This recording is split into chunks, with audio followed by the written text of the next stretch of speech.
Hi everyone, thanks for watching. If you enjoy our shows, please like our videos and subscribe to our channel. And you can support us by clicking onto our website, ageoftruth.tv.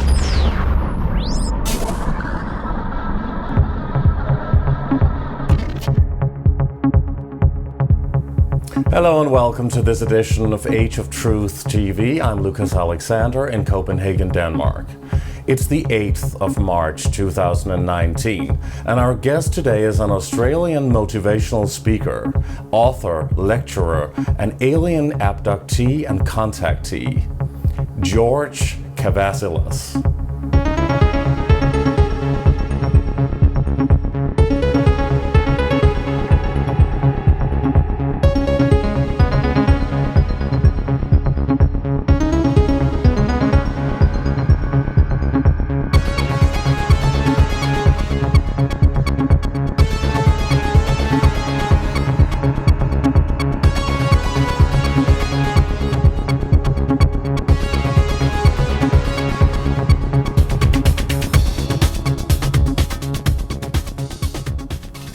Good morning from Copenhagen, Denmark, and good evening to you, George KavaSSILAS, at the Gold Coast in Australia. Thank you very much for joining us and welcome to the show. Hi Lucas, how you doing? Yeah, it's great to be here and I really appreciate the invitation. Thank you. It's wonderful to have you on. Now let's go directly into some hard topics. Most people on Earth have not been in contact with aliens or beings from another world, at least not to their knowledge. But according to you, you claim to have been in contact with aliens, extraterrestrials or interdimensionals. You say that you've been an alien abductee and contactee. So please explain why you think you've been chosen to be on this particular path, and also these extraterrestrial beings, were they physical entities or interdimensional non-physical entities? Yeah, it gets a bit tricky. I'll answer your first question. It wasn't a case of me being chosen. Every time I interacted with what we would refer to as family or comrades, allies, whatever term you want to use, are just people that are in harmony with your heart, soul, essence and know you and know you well. They know me well. We know each other. That was organised prior to me having a human incarnation, that they would come and visit me and we would do certain things at certain times in my life. So it wasn't about being chosen, it was orchestrated. Orchestrated by whom and who are they? Family or friends or people that I work with beyond the Earth realm. So we have other lives in other dimensions, in other star systems, in many places in the universe. This part of the universe has a particular theme and there is certain events playing out, and we all have a role to play in these events. And in relation to the role that I'm playing, coming to this world and sharing the things that I'm doing and having the experiences that I'm having, which are complementary to my fundamental purpose in life, then there was times that were organised for my family or my friends to come and visit me and pick me up, and we would go places and do certain things, and it was all part of my awakening. It was part of my giving me points of reference. So when it comes to sharing the knowledge and the wisdom, I'm actually sharing it from an appropriate place. I'm not a reader. I don't read, like I can read, but I don't read books. I don't surf the net. I'm not a researcher. I talk from my own personal direct experiences. So that's where my knowledge and wisdom comes from. When you call them family and friends, you're talking about extraterrestrial beings, or are they interdimensional? And why do you call them family and friends? Well, both. They're both extraterrestrial and interdimensional. I mean, if you look at a star system like the Pleiades, a lot of people call it the Seven Sisters, but there's, even in our dimension of space, there's 43 stars in the system and lots of planets. And then you go into another dimension and there's other stars. Like in our solar system, if you go into another dimensional plane, some of our planets exist in that dimension and some don't, and there's new ones that appear. So again, we have different vibratory fields of realities, and each of those vibratory fields of realities have themes, and therefore they have manifested realities according to the requirements of those realities. So when you call them family and friends, is it because you think or know that you come from the Pleiades or Pleiades, or however you pronounce that? Well, I do have a parallel life there at the moment. That's just, as far as I know, it's only a single incarnation. I don't know. I don't have awareness of any more. I have awareness of 4 lives in Cirrus. So, but that's not anything unusual. Everybody who's incarnated on Earth comes from beyond Earth to come and have a human incarnation in this world. So therefore, technically speaking, we are all extraterrestrial and we are all interdimensional. So how did you become aware of the fact that you believe that you are from another star system and you are incarnated on this Earth as a human being? Well, from a very young age, and I'm just going to say it's not a belief. It's a fact of reality. So I usually have people use that word belief. You believe this and you believe that. It's because the person who's usually, and I don't mean this as a direct attack on you, just usually it's languaging used by people who pretty much can't cope with that kind of reality. So they tend to use that word belief. And I've had family approach me in this manner. I've had lots of people approach me in this manner. And that's okay. I totally get why people have the need to use that approach. We live in a big universe. It's a multi-dimensional universe, and it's full of life. And we are multi-dimensional beings. We're not just one single expression and then nothing else to us.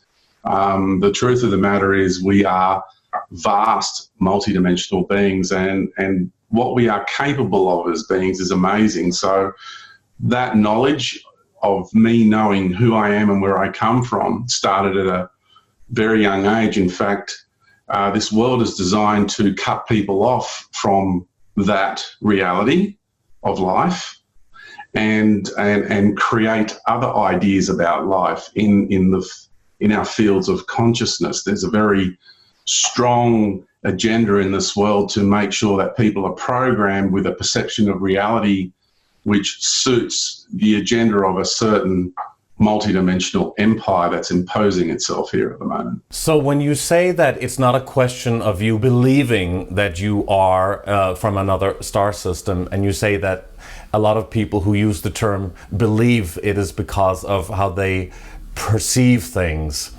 But a lot of people believe in something, especially religion, for example. So everybody is believing in something. So how do you know for sure? What makes you certain that you are not from this earthly realm originally? It has to do with all the direct experiences that I've had throughout my life that were as tangible as, you know, me embracing my loved one right here, or me speaking to you right now, speaking into this microphone. These are very real, tangible experiences, and as well as a knowing that is deep down inside my own being, because my mind is functioning on a particular level, and beneath the mind, or beyond the mind, the field of the mind, is a field of consciousness. Our human minds are nested inside a field of energy called consciousness. And then our consciousness is expanding out, which is then a multidimensional and taps into what's called universal mind. And then we have our spirit, and then we have our soul. And our soul, in the context that I use the word soul, which is the true essence of our heart and the core of our being, we exist beyond consciousness. We exist beyond spirit. And so I'm continually having these multidimensional experiences. Conventional science or a psychiatrist or someone would just say, well, you're just having a delusion or a fantasy because they haven't the capacity to cope with the multidimensional nature of life. Science still refuses to acknowledge that. And, the knowledge of the multidimensional nature of reality has been around from the beginning of time, basically, and beyond.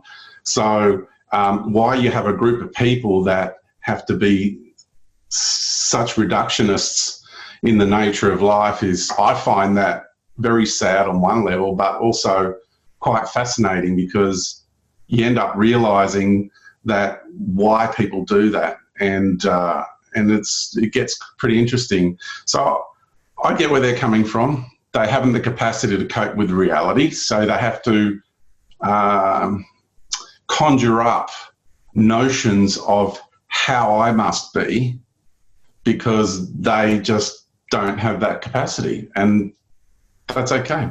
So your reality is that you are communicating with alien extraterrestrial beings or interdimensional beings. They communicate to you in your mind, in your head.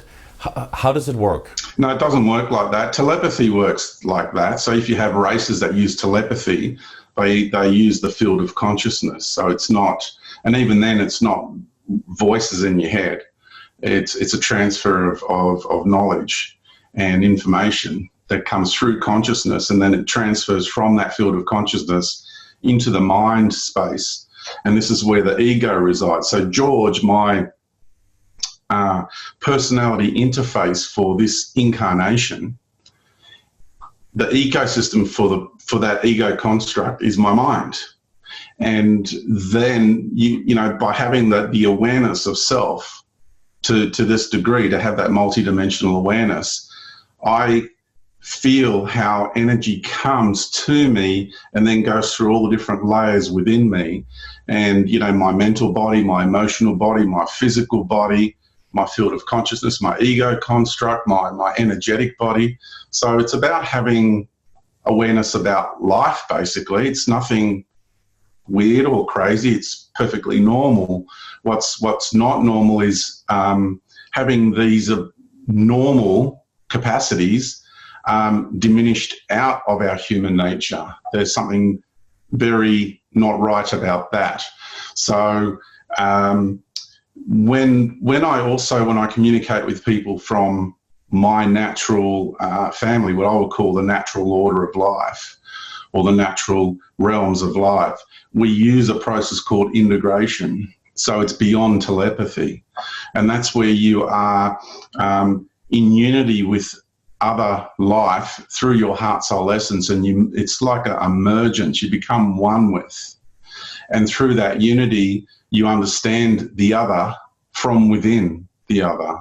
And it's a very deep and intimate way of communicating. So it's not like hearing voices, so to speak. It's like a message you're downloading. It's not so much that I'm downloading it.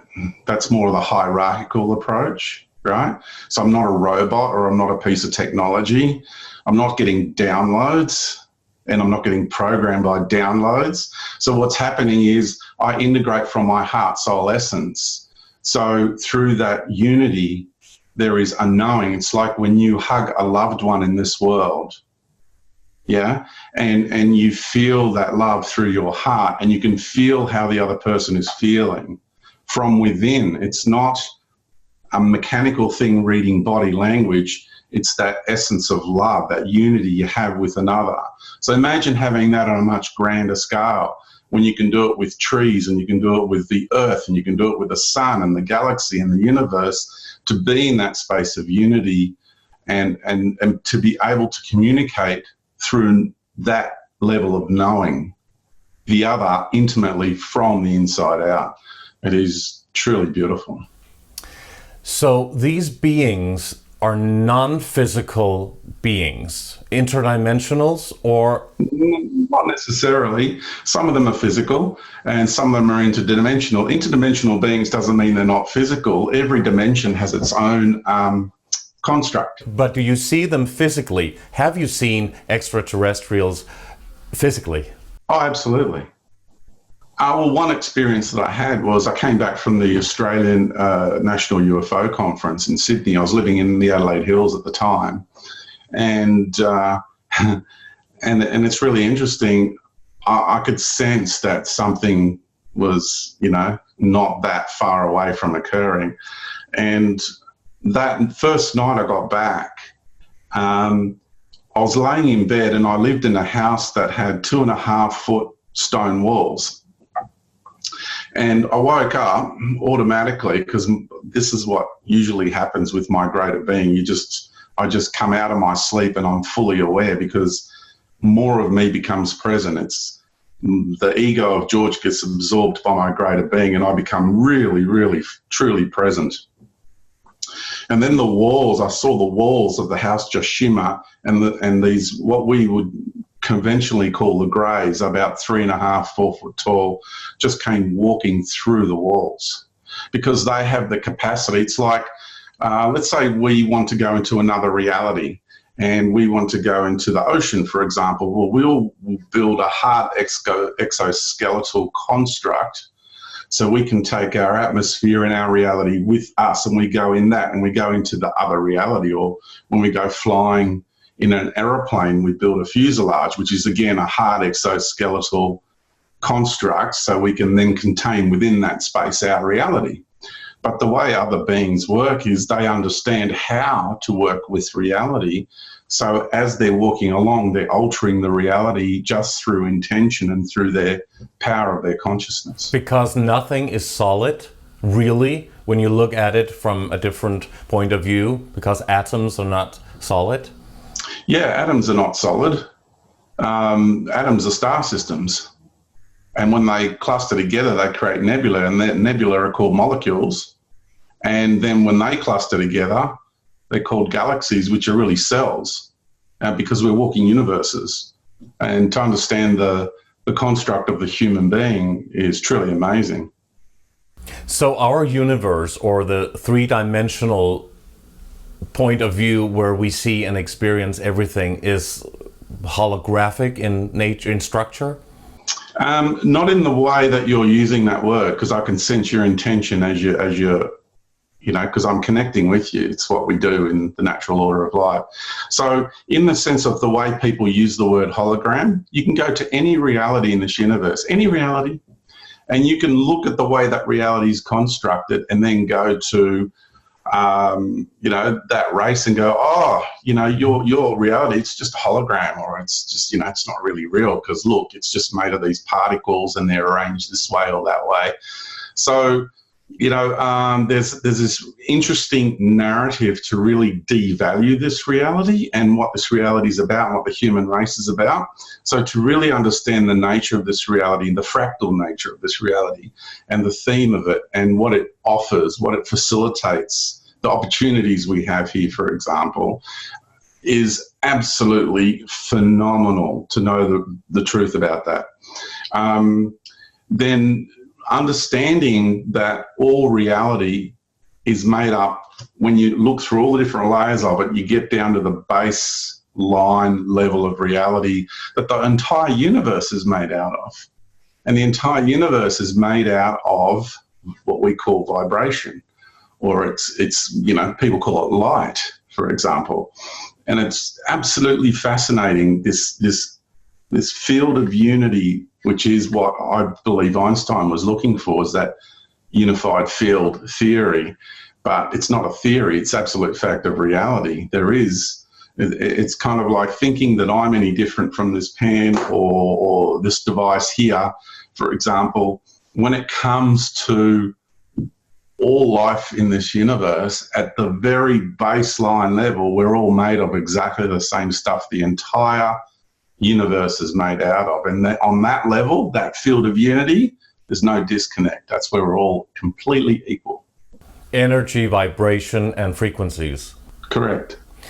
So if not holographic in its structure, in what way then? All universes have construct.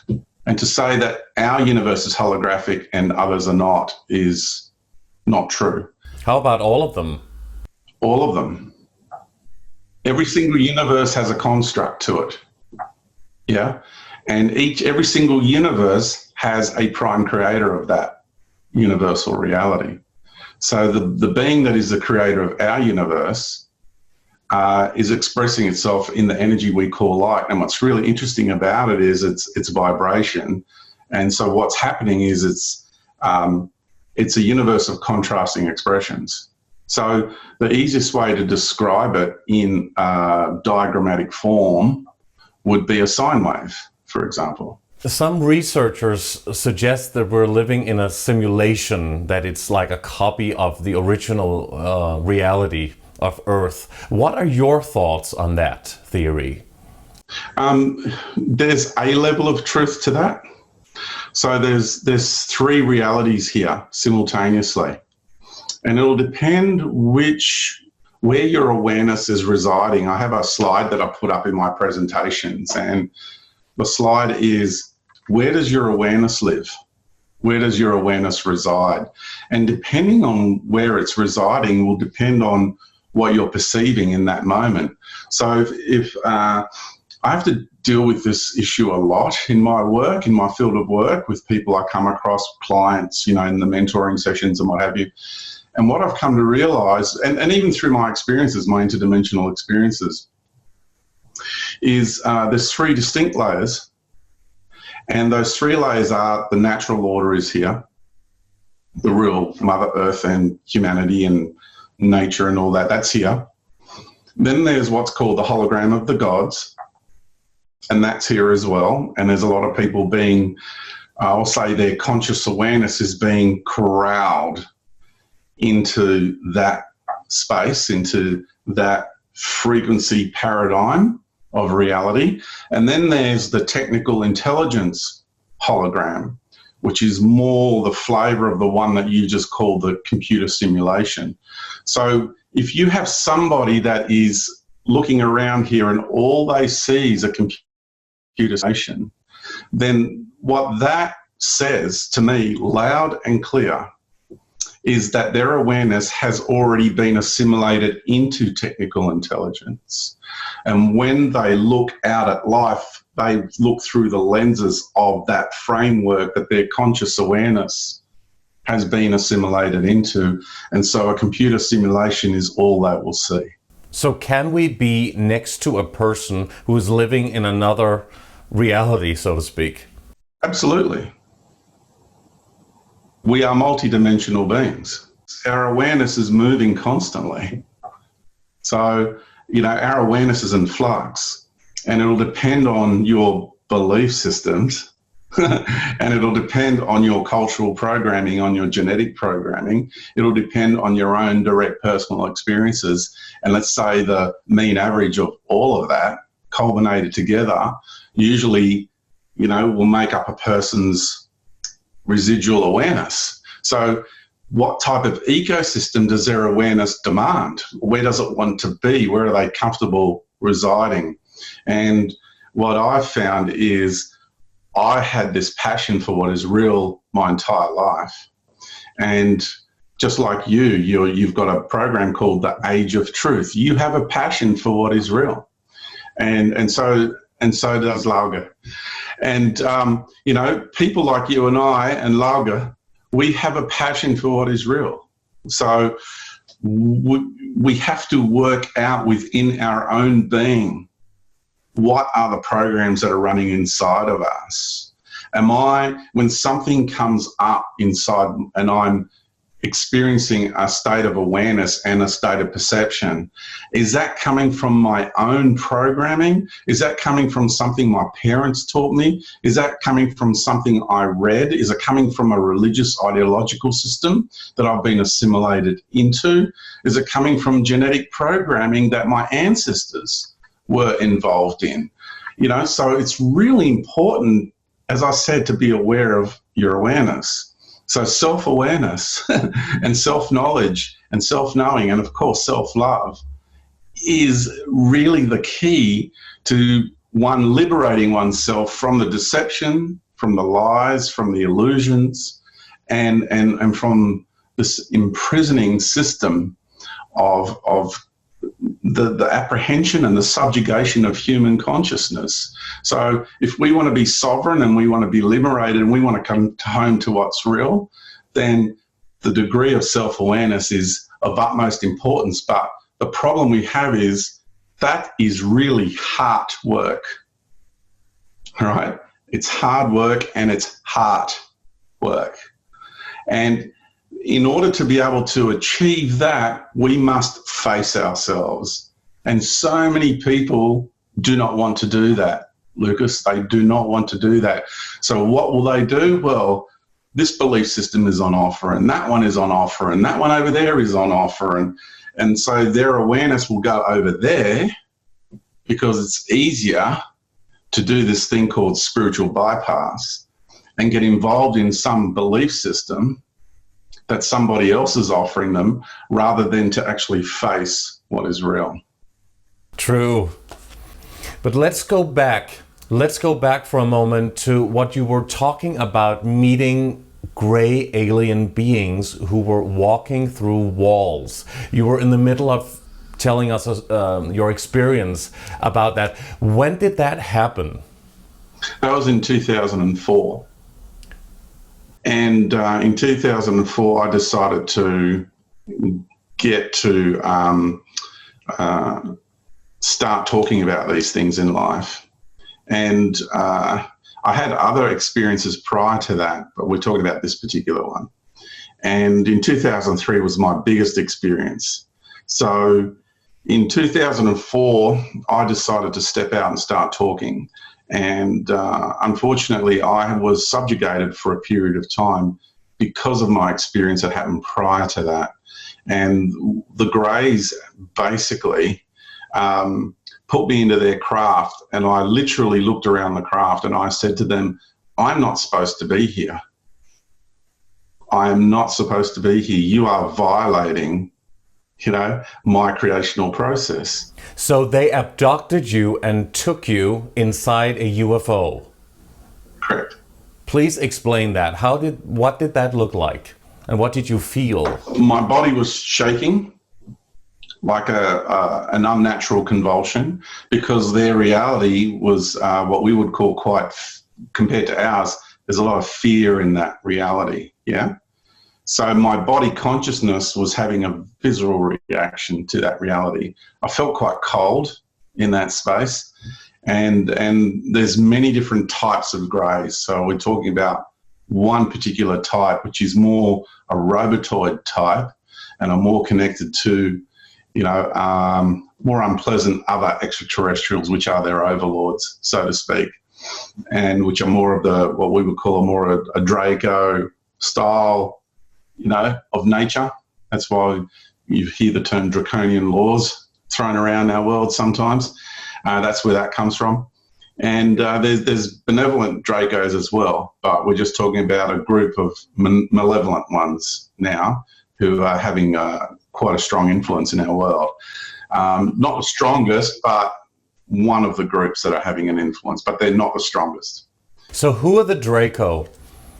Okay, so the Dracos, their home world in our galaxy is Alpha Draconis, and it's named that for a reason. And if you look at Angkor Wat, for example, is an interesting piece of information for all the people into the whole pineal gland thing. I'm not, certainly not, because I know what it is. The Dracos, the Angkor Wat is exactly Alpha Draconis, the star system mapped out on the ground. All the major temples are the stars of Alpha Draconis.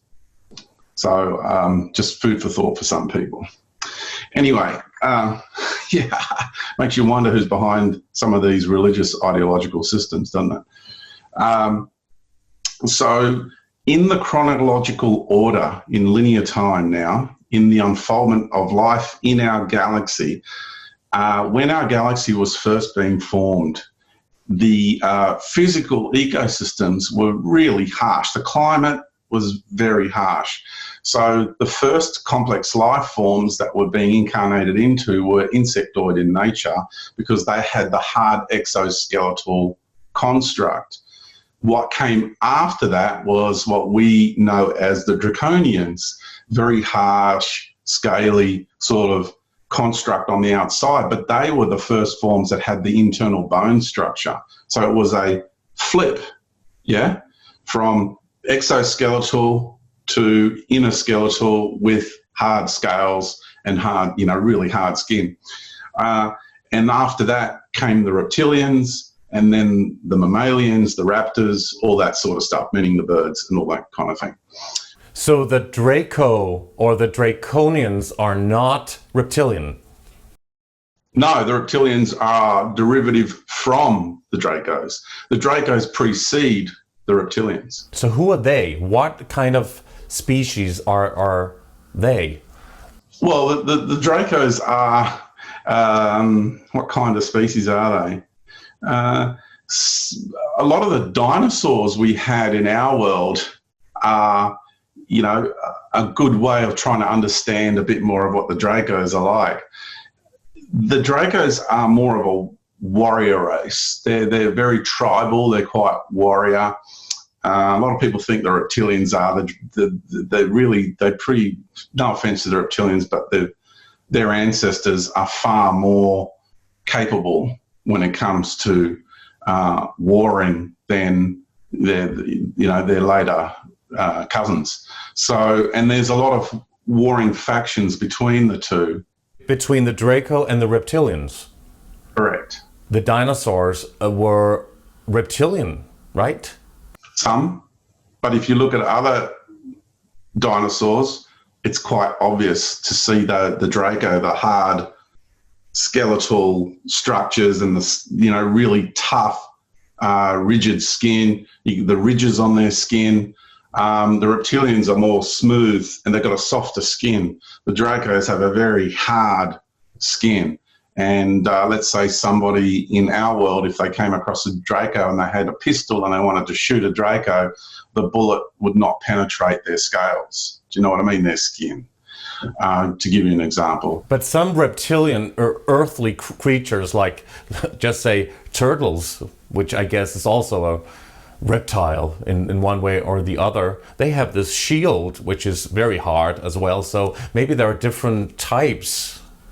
There's many variations, like when many variations. I mean, the amount of variations in the humanoid form, the amount of variations in the look. There's at least 1,000 species that I know of greys. You've got your botanical based greys. You've got your cetaceous based greys. You've got your insect based greys. You've got your reptilian Draco based greys, and you've got your robotoid based greys. And in each of those categories, there's thousands of deviations and variations. You know what I mean? So life is big, life is vast, and we need to begin to allow our consciousness to reintegrate with what is real. And we need to be careful about narratives that are being disseminated in our society, because there are certain narratives that are quite, it's almost like they're inciting racism towards a certain species. And to taint an entire species with a narrative just from one bad group, it's really not appropriate. So in your opinion, what ET races or aliens are benevolent and who are the malevolent ones? There's good and bad in every race.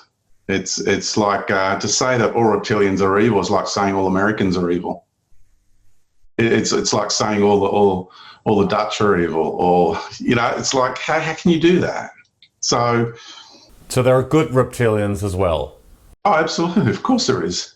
There are reptilians that have been with the Earth for hundreds and hundreds of millions of years. Just try and think what hundreds and hundreds and hundreds of million years of evolution have done for certain species. And some of them absolutely love Earth and humanity. There are those groups, though, that despise the human race. So it's really interesting, the characteristics that we see in our society, how prevalent that is when you go out beyond the Earth realm and start experiencing the differences that are going on. And there's good reason for that. It's because of the variations of life in the universe.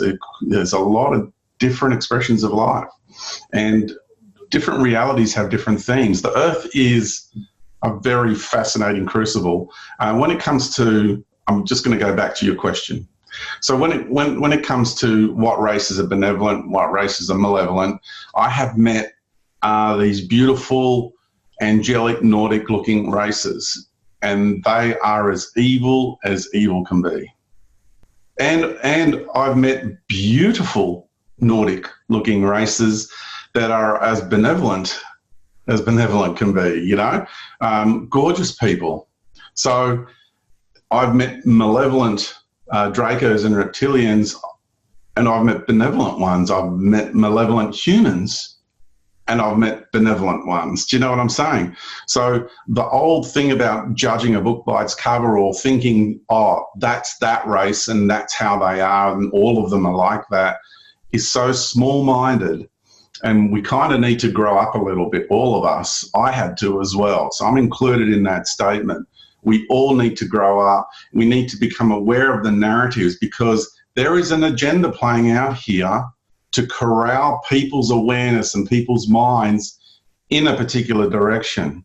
So I took a step back from all of the stuff that is being said out there on the internet, and I've taken a very cautious step back, because my direct experiences have shown me there's things that are being said out there that are all part of a much greater narrative, and it's basically propaganda to corral people's ideas, so people get a perspective or a type of perception of reality of galactic life or multidimensional life, and it's very narrow, and it's specifically designed to assimilate Earth and humanity into empire. And we need to realize that the empire we're dealing with is multidimensional, and it is vastly multidimensional. So we're dealing with lots of different races who are bringing different things, but after a while you begin to realize, oh wow, there's a frequency here which is the same as that race there, and that one, and they're saying slightly different things, but really they're all grouping together. The narratives are all pieces of a bigger puzzle. Whether they're good or bad. Well, empire does not have our best interest at heart. Empire sees us as a resource. What is empire? What do you mean when you say empire? Empire? I call it empire because it's exactly that. Are you talking about the New World Order? The New World Order that we have commonly come to know has to do with particular ruling hierarchies on this planet, yeah? But the agenda on this planet is being driven by off-world interests and interdimensional interests. Is that from something many people called the Galactic Federation? Is that a real thing? The Galactic Federation, or the Federation of Free Worlds, is like equivalent in our world of that is the United Nations. So what is your perspective of the United Nations? For me, as far as I'm concerned, it doesn't have the best interests of humanity at heart. It's actually designed to appear as though it does, but really it's just implementing the agendas that come from above, basically. A New World Order agenda. Absolutely. And the way this one is going to be designed, it's going to be designed under the guise of love, peace, and unity after we go through some really difficult and challenging circumstances coming up in the near future.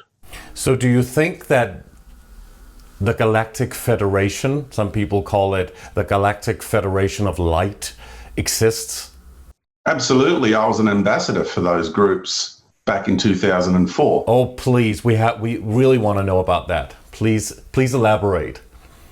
The Galactic Federation of Light is a spiritual arm of Empire, and it does not have humanity's best interest at heart overall. The individuals inside, it's like if you get a missionary knocking on your door, for example. They truly believe what they were doing is the right thing because they have been assimilated into a construct and they have the worship of their deity taking place. The Galactic Federation is exactly like that, but on a galactic level, no different. And what we have is we have basically galactic missionaries that go knocking on planetary doors. And the way they communicate with people is they'll either pick them up and take them into spaceships and make them feel good, or they will put implants into them and try and take over their consciousness and their field because they see us as incapable of reason on that level. So then they make us capable in their eyes to be able to be reasoned with according to them, the way they want to reason with us. However, our natural state as a humane being goes way beyond the frequency spectrum of this group calling themselves the Galactic Federation of Light. It is a very narrow and a very unfortunate set of circumstances that we have going on here in regards to this group.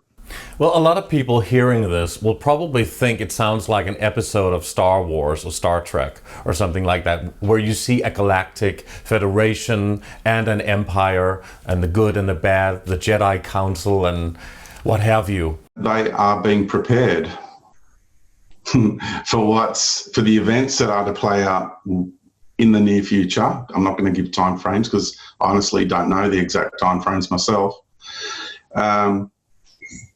And we are absolutely being prepared. Our psyche is being prepared. The whole human race is being prepared. When you look at statements made by the Vatican, for example, because if there's going to be what people call disclosure, and I feel disclosure is controlled opposition, and it's not the true us achieving closure with this problem that we have, this reality and the construct that we have.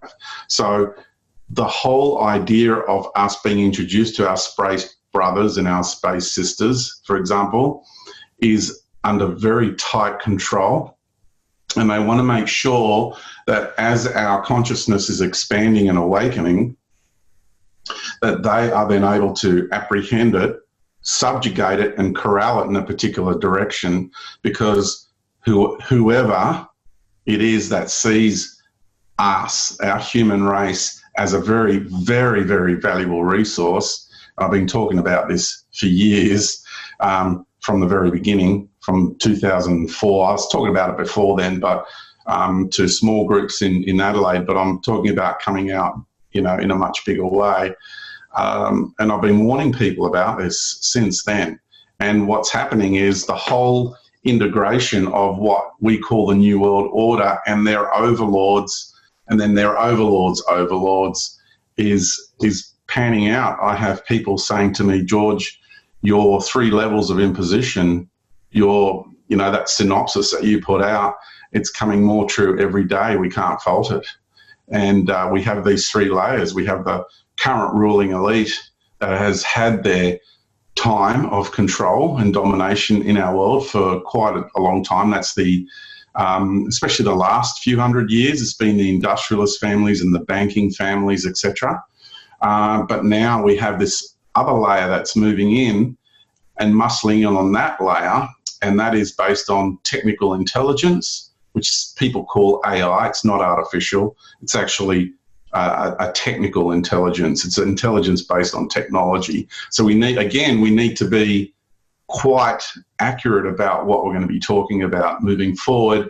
Otherwise, we're going to fall into the narratives, of the mind control programs. So we're dealing with intelligence that is based on technology. It's been around this universe for a very, very, very, very long time.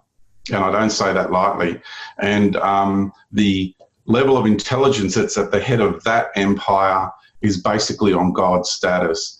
And then we have layer 3 of the imposition, which is basically the god of religions. Doesn't matter what culture you come from.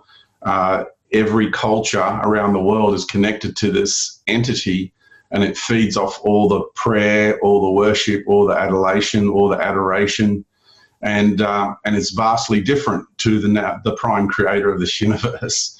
So once we realise there's the creator of this universe, who's an incredible intelligent being, and that we all exist beyond this universe, including the creator of this universe.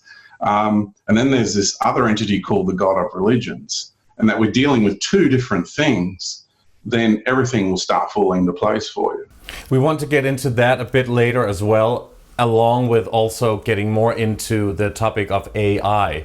But getting back to my question on how similar what you're saying is to a Star Wars script, please elaborate on that. Because a lot of people will think, wow, he's talking, it's like an episode of Star Wars or Star Trek. Yeah, and people try to say, oh, you've watched too many, because that's kind of like for someone whose mind is in the status quo, in that paddock, in that area, in that field of energy, they're just going to think that I've watched one too many sci-fi movies and I get all my ideas because of that. So how do you get your ideas? I think a lot of people would like to know how you get your information. You also said before that you were actually part and had been an actual part of the Galactic Federation. Please talk about that and explain how that came to happen or how you have this information.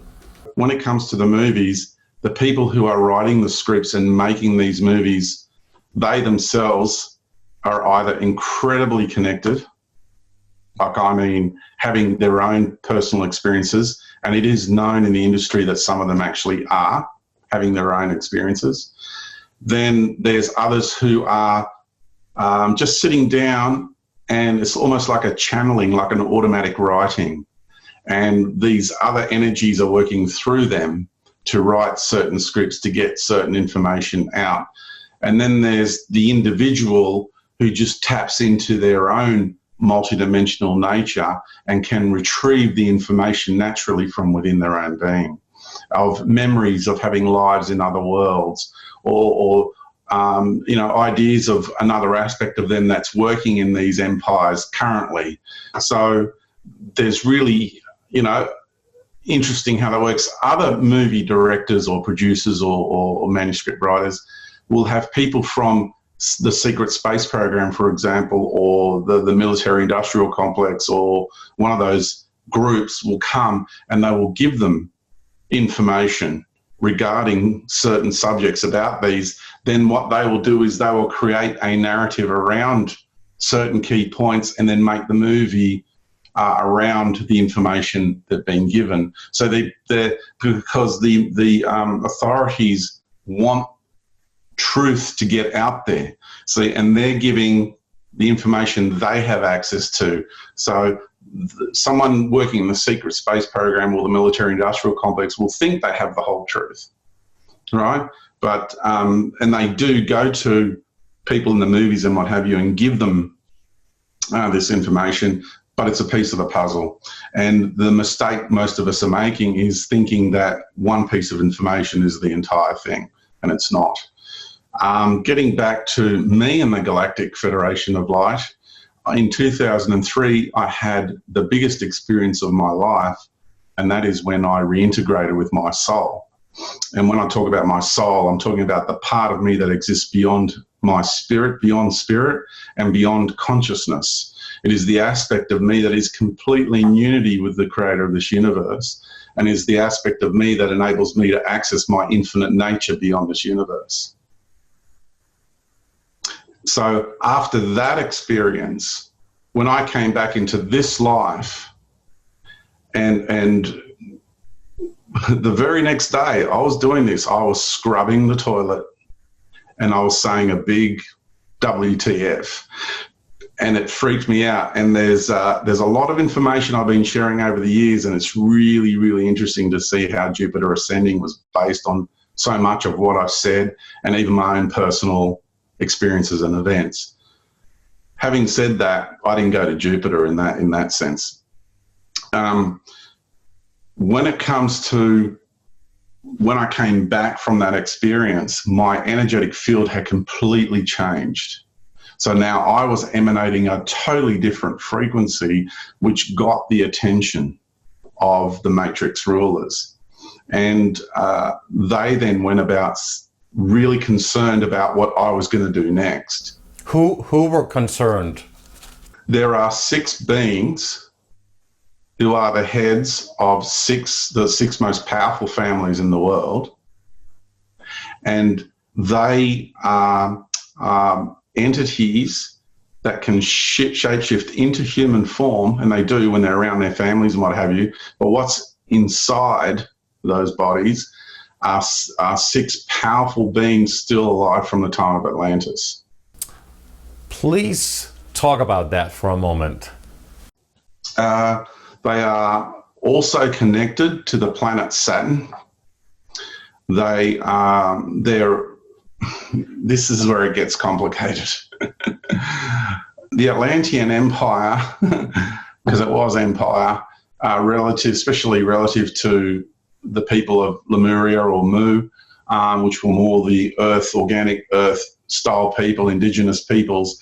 Atlantis was actually a multi-faceted, like an extraterrestrial conglomerate empire that came to Earth and started setting up camp, basically. And in the beginning, it was kind of nice. There was technology that was being created, as in pyramids and energetic networks around the planet, communication systems and what have you. And then, unfortunately, what happened is these brilliant female scientists were used to create these technologies. And I've met several of them, and they are fully aware of who they are the reincarnation of, and realize what they're actually processing in this lifetime in regards to that. And the reason the Atlantean Empire used female scientists to set up the technologies, because we're on a female planet. This is a woman. That's why we call her Mother Earth. And to be able to set up technologies properly to interface with this planetary system in a deeper way, in a more effective manner, you need a female energy. You need the energy of woman to do that. So they brought all these amazing high-level female scientists here, and they got them to set up all these energetic systems and what we call ley line grids and things like that. Not the natural song lines of the earth, but these are like grid networks of what people call ley lines. And they're usually connected to churches and stone monuments and things like that, pyramids, what have you. And then they started mind controlling these scientists, and the ones that could have been mind controlled, they started getting rid of them, and they started changing the technology to become more of a control grid rather than a free-flowing open system, kind of like what we're doing with the internet at the moment. Do you know what I mean? It starts out as a good idea, free-flowing, everybody's contributing, we start to grow, then all of a sudden, the apprehension begins, the subjugation begins, the tighter controls, all of that. Information control. Control of the flow of information and the control of the flow of energy. Information is energy. And the energy needs to be corralled into the appropriate places to be utilized the way they want. So they see information as energy. It's, people have different ideas about what information is. Mm-hmm. So who were the 6 shape-shifting beings that you met in, 2003, that changed your life, you said? Okay, so I met them, later in 2003. I'm trying to remember now. It was a long time ago. My experience happened mid-year 2003. And then it was soon after that I had this experience with the 6 Lords of Darkness. Actually, it's called the Council of 7. And when you meet with them, with the 6, you become the 7th member of the Council of 7. So how do they manifest physically? What do they look like? Are they an alien species? Or please try and describe that. So the way they appeared to me was that this is the closest thing visually I can give people as to what they look like to me. In the first movie of The Lord of the Rings, do you remember the guy would put the ring on, then he would phase out in another reality, and the kind of life that he would see would be like grey and have that sort of wavery sort of murkiness to it, but they were there in that reality. It was very much like that. But they were sitting on their 6 stone thrones, and I had to stand in the hexagon in the middle, and they're the ones that are in charge in this world of what's called the 6-pointed star. And therefore Saturn. Yeah, they're connected to Saturn. Saturn is the incarnation of the God entity in our solar system. The God entity. This is where it gets tricky. This is where religious fanatics won't like what I have to say. But it doesn't matter what religion you come from what culture you come from. It doesn't matter. It's all the same. They have what the way this God entity works in the universe. You've got to understand you're dealing with an ego construct in consciousness. Remember I said there's the natural creator of this universe, and then there's the God of religions. And we're dealing with 2 different things. Big sirens in the background, right, when we're talking about this. When we're dealing with 2 different things, when we're looking at the God of religions and then we're looking at the natural creator of this universe, we're dealing with 2 different things. And I realised, look, I was christened a Greek Orthodox, I went to a Catholic boys' high school, all of that stuff. And then I was having all these interdimensional experiences and extraterrestrial experiences. And I got to realise what was actually going on in this world. And I got to realise how we are being duped. And all this worship, all this adulation, all this adoration that goes on, and all these rituals, these ritualistic practices that go on in churches and temples and synagogues and this and the other, you name it. It's unbelievable. Even indigenous cultures have been infiltrated by this energy and they have things going on. Now, natural shamanism is great. The true essence of the heart of the Christos is a beautiful thing. But what's being taught to the people is something completely different. There was only ever one Buddha. All the rest are imposters. See, because you need to understand the priestly caste. You need to understand who they are and why they're doing what they're doing to the human race. And, the priestly caste have a lot to answer for. They have a lot to answer for. And it's really sad that so many people have given their power over to the deity of the priestly caste, who is not the real creator of this universe. Man-made religion. We're dealing with the empire of the gods, and we're dealing with the entity that's at the top of that empire.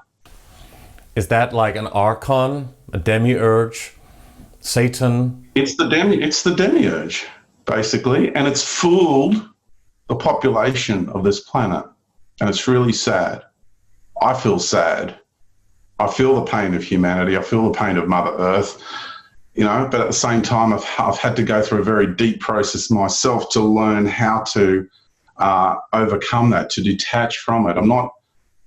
It's not that I don't feel it. I still feel that pain. I still feel all that sadness. But at the same time, I need to be able to hold my own, and having that connection to know the heart of the Buddha inside through my own heart and soul, because that relationship is inside all of us, to have that natural relationship with the heart of the Christos in both the masculine and the feminine, right? To know the relationship between our planetary mother with the galactic, the solar being, the galactic being, the universal being, to have that consciously aware connection in my heart and my soul, and then to have the awareness of the natural order of things, the natural way, what is real in life, yeah, and then to see what is being disseminated in our societies. And every time something has come out in this world, the priestly caste always try to subjugate, always try to apprehend, subjugate, and twist it around. So the energy, so what they do is they create religious ideological systems around what comes out. In what way are you saying that Saturn plays a significant role in implementing different religions in the world? On a planetary level, our solar system, okay, is made up of all these planetary constructs. Each planet is a living entity unto itself. It has its own personality. It's an expression of a being incarnating as a planetary system. It's how the universe is constructed. Every star is its own unique being. It's not like the creator of the universe, or people think they're programmed in religion to think God created everything, yeah, and then we are just this spiritual essence having a human incarnation, and then we go back to spirit, and that's it. It's just, that idea is so far removed from reality. The reality of life is every single planet, every single star, every single galaxy are individual beings co-creating with the natural creator of this universe, and we are all co-creating together. So the way the universal creator operates is, and I'm getting to answer your question, but this is the background to getting to that answer. The way the natural creator of this universe operates is it's a participatory, co-creative process. And through that participatory, co-creative process, we learn knowledge and we learn wisdom, most of all, which is the balance of knowledge and love. We learn wisdom we gain the wisdom from our experiences, and we learn and we grow. And that's why the other way that is being taught to the human race is the God, all-knowing, almighty creator of all that is and all that exists, apparently that's the claim, is the creator of everything, and you're just this lowly, pathetic human sinner, and you need saving. And if you pray enough to this God entity, then you will possibly maybe get into its heavenly realms. So, and then there's variations in between, right? So with the fractal nature of this solar system, it's now, to understand Saturn, you need to relax into your relationship with the solar system, with the sun, who is the prime creator of this solar system, with that being, the solar being, because everything here exists within its solar body. Yeah, so all planets that are here are beings who have chosen to incarnate as those planets in the body of the solar being. So it's a co-creative process. And the entity that is Saturn is the God entity, which is the entity that is at the head of this vast multidimensional empire. And it's an aspect of its being has incarnated into our solar system as the planet Saturn. And because it's not the actual prime creator of the solar system, it wears the crown, which is the rings. Yeah, so the rings have been created. It's the A, B, C, D, E, F, and G ring, which is also designed to tone the solar system. And this being is continually trying to take control of the solar system by pumping out these frequencies constantly, and also apprehending our perception of the natural light from the sun. And so there's this really interesting thing to do with chakras, to do with Kundalini, pineal gland, which are all control systems that came from the Atlantean era, and they are not part of our natural makeup. They are actually infused onto our physiology over a long, long period of time. And that freaks a lot of the New Agers out. But I could tell you there are that many people that are awakening to this reality. In the early days, I was some sort of crazy dude. I was a disinformation agent. I don't know, an agent of Satan or Lucifer, or all these people throwing all this crazy stuff out because they just could not bear to face the reality. You see, people have invested so much of themselves in their religious ideological systems, in their belief systems.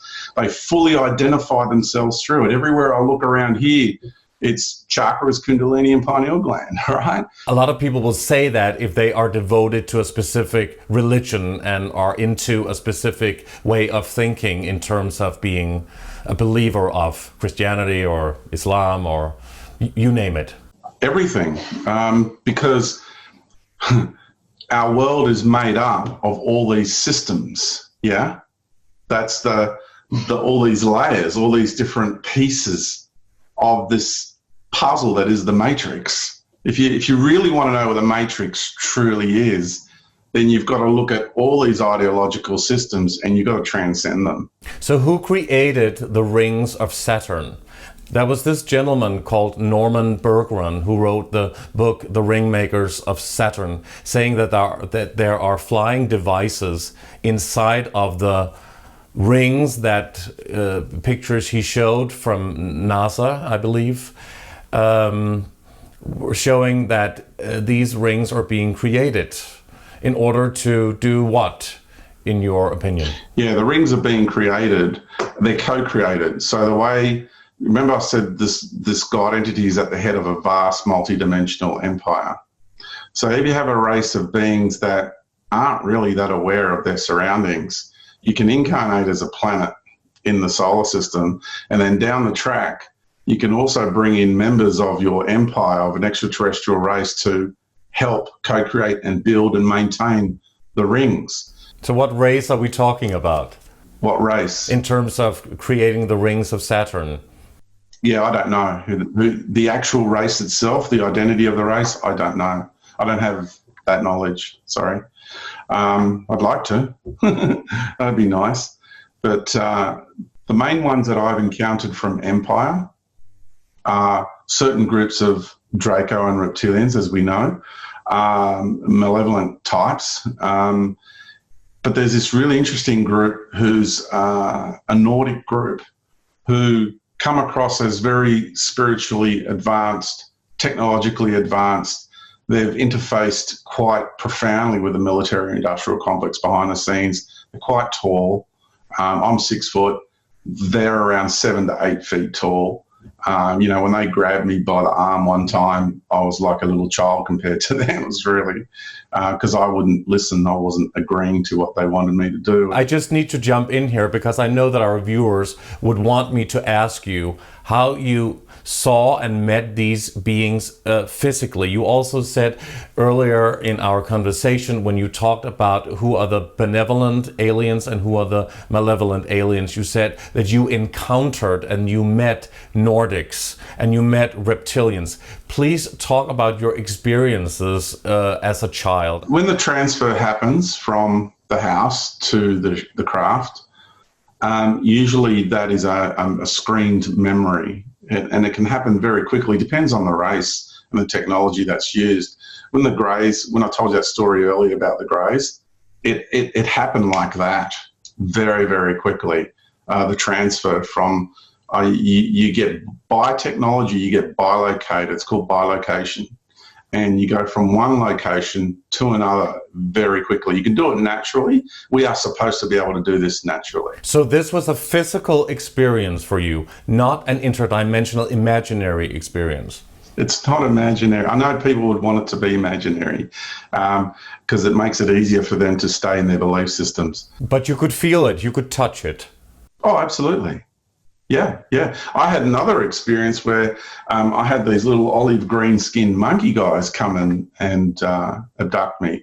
And I was face down on my bed and I levitated up. And then I was just moving across my bedroom and I was looking down at them. And then I went through my window, through the glass. And I remember looking like that. And the glass had a little energetic field around my body. So they were changing my molecular structure. The way you do it is you change the rate of the spin of the atom, and that rate of the spin of the atom changes the vibration of the molecule. And the vibration of the molecule determines the density of matter. The rate of vibration will determine the density of matter. So to make something malleable and pliable and be able to walk through walls and to do all these things, that's how there's that secret brotherhood of magicians in our world and sisterhood of magicians. They have the capacity to do this stuff. It's like a form of sorcery, you could say, from one perspective, right? And they keep their secrets as secret as possibly can be. They're not allowed to talk about how they go about doing what they do. Most magicians use smoke and mirrors, so they use trickery, but some, very few, are the real deal, and they know exactly how to manipulate the elements of this world. So we're talking about magicians who are performing?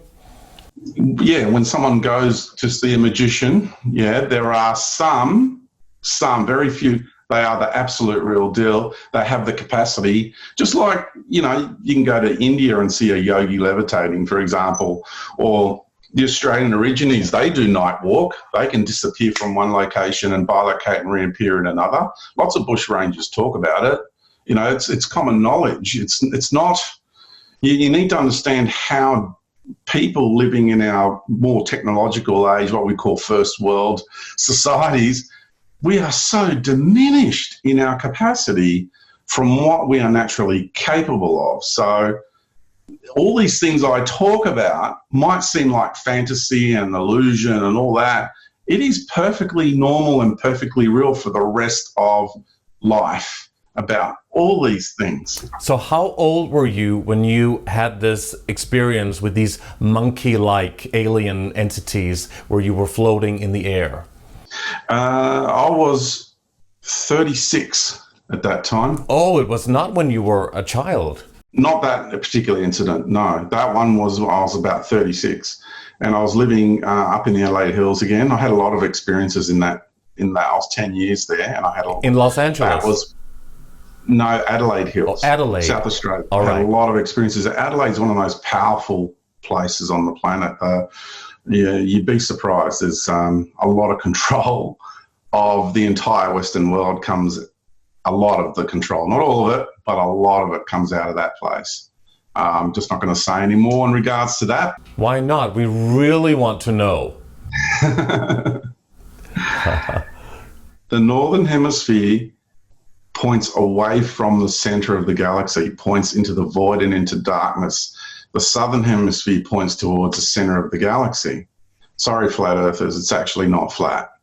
You know, that's a mind virus, actually. People need to be careful of the whole flat earth thing. Yeah, I wanted to ask you about the whole flat earth thing later on, but you can actually cover that now. We don't have to. Yeah, that's a recycling of a narrative that came out of the church in the Dark Ages and Middle Ages. So there's a lot of people that want to believe that. Everybody from indigenous cultures throughout time immemorial have known the Earth's, you know, it's not a perfect round ball, but it is spherical in nature. So is it an orchestrated psychological operation on the truth movement? Yeah, of course it is. Of course it is. I've got a slide that I put up that is it's basically called the cosmopolitical agenda. I could pull it up now. I could read it out to you if you like. I've called it, this slide is the cosmopolitical campaign and its narratives intended to diminish Mother Earth and her humanity. Did you get that? Okay. God, you're all just a bunch of lowly sinners and you need saving. Mind-bending philosophies from the channeled entities in high-end spiritual doctrine. This is all just a dream. It's all just an illusion. The New Cage religion. You're all at the bottom of the universe in this disgustingly dense reality, and you must raise your vibration. That's their narrative, right? Interesting, right? Hierarchy, exactly like the God program. The flat earthers, this is a flat linear plane with a firmament. Alien AI God, which is really technical intelligence God. Your reality is nothing more than a hologram or a computer simulation. Now, all you got to do is look at all those narratives that are just doing the rounds at the moment. They're everywhere. Okay? Why? Because they all have a common theme, and every single one of those is designed to diminish Mother Earth and humanity. It's designed to distract you from the realization of who and what we are as a species and a race, what we're capable of, where we've come from, and what we're actually doing here. And so many people just want to believe the drama and believe the narrative instead of actually looking at themselves and taking that inward journey and really working out what they are. So it becomes evidently clear to anybody, and I mean anybody, who decides, who just makes that decision to let go of all their belief systems, to let go of everything they've ever known, right? And just take that inward journey. And the moment you do that, all becomes evidently clear.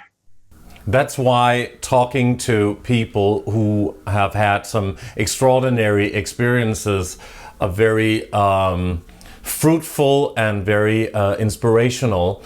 And getting back to your incredible story, you were talking about meeting the Council of Seven in a hexagon. Yes.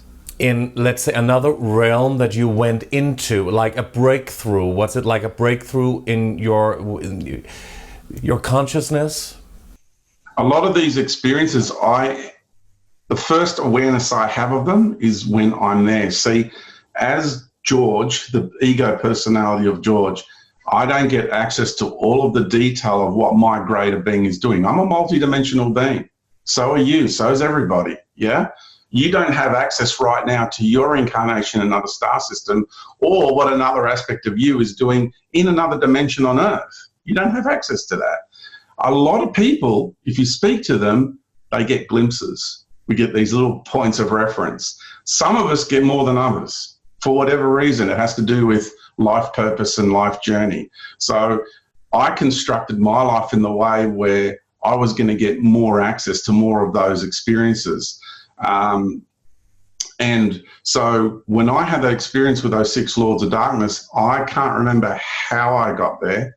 The only memory I have is actually being there, standing there in front of them, and actually falling to my knees. Not in worship. So it was not through the help of, say, drugs or ayahuasca or something where some people go through that experience. No. I've only had one ayahuasca experience, and that happened 3 years ago. And all my experiences throughout my life just happened. I didn't sit there wanting to travel in an ET spaceship. It just happened. So you see, you need to understand that our lives are orchestrated from aspects of us beyond this reality. See, George, the ego construct, which is the personality interface for this incarnation, for this lifetime, I didn't make the decision to incarnate.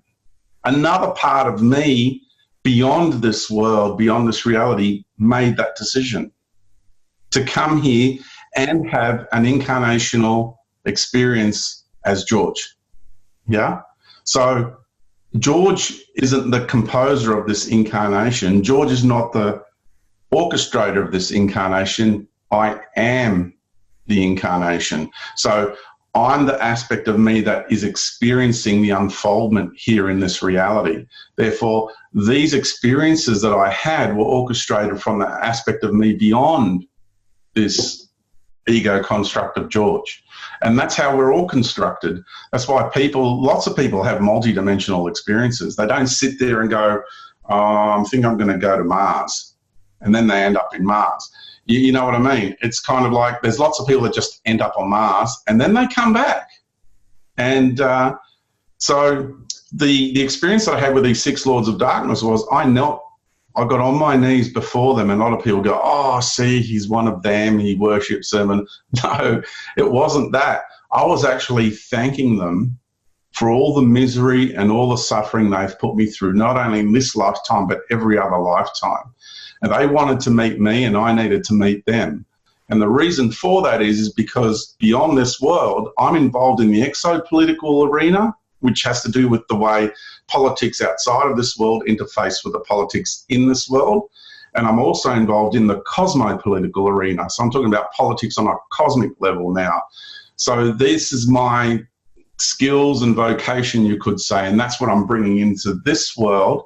And this is the type of work that I'm doing as George, and I have another aspect behind the scenes that is also working in and around the Earth. So who are they exactly, the Council of Seven? Who are those beings? Are they, let's say, demons?